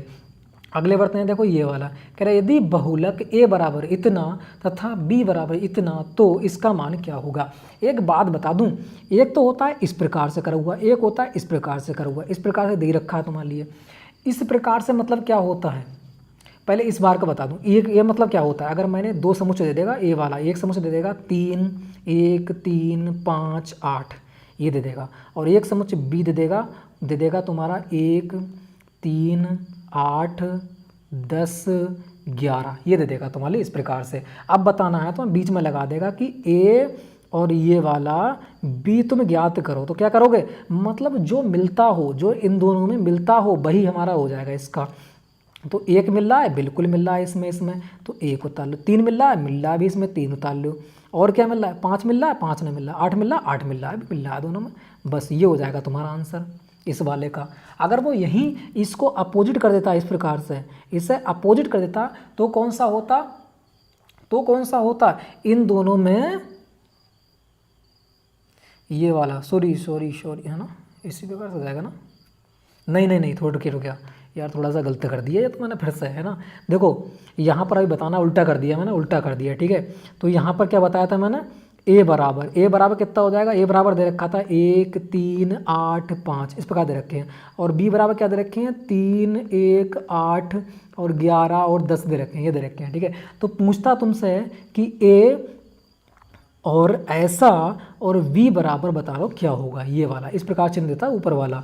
तो क्या होगा, मतलब उसमें जो मिलते हों वो भी उतारना है, जो मिलते हों, मैंने सही किया यार, जो मिलते हैं वो भी उतारना है। मतलब 1 मिल रहा है अभी 1 मिल रहा है, 1 उतार लिया, 3 मिल रहा है 3 मिल रहा है 3 उतार लिया, 8 मिल रहा है 8 मिल रहा है 8 उतार लिया, जो ना मिल रहा है वो भी उतार लो, 5 हो जाएगा, और क्या हो जाएगा 11 हो जाएगा, और क्या हो जाएगा 10 हो जाएगा। बस ये तुम्हारा हो गया सम वाला, है ना, ये हो गया ऊपर वाला। अगर यही बात कहता नीचे वाला ज्ञात करो, तो नीचे वाला मतलब क्या होता है, जो मिलते हों सिर्फ वही उतारना है, जो मिलते हों वही उतारना है। तो एक 3 मिल रहा है 3 मिल रहा है भाई, है ना, 1 मिल रहा है 1 मिल रहा है भाई, 8 मिल रहा है 8 मिल रहा है, बस यही आंसर हो गया तुम्हारा, तो है ना, यही आंसर हो गया बस। अब इसमें देख लो कौन मिल रहा है, कौन जो मिलता है वही तुम्हारा आंसर है। 4 मिल रहा है ना मिल रहा है, क्योंकि नीचे वाला दे रखा है, तो जो मिलता है वही आंसर। 4 मिल रहा है ना मिल रहा है भाई, 5 मिल रहा है 5 ना मिल रहा है भाई, 6 मिल रहा है 6 ना मिल रहा है, 7 मिल रहा है 7 ना, कोई भी ना मिल रहा है, तो इसका कौन सा हो जाएगा, ये वाला हो जाएगा आंसर, है ना। तो कौन सा हो जाएगा, ऑप्शन नंबर बी हमारा आंसर हो जाएगा। अगले बढ़ते हैं, देखो नेक्स्ट इक्वेशन पे वाला, है ना। नेक्स्ट इक्वेशन कौन सा हो जाएगा, नेक्स्ट क्वेश्चन कह रहा है एक 140 मीटर लंबी रेलगाड़ी एक खंभे को 12 सेकंड में पार करती है, तो रेलगाड़ी की चाल क्या होगी।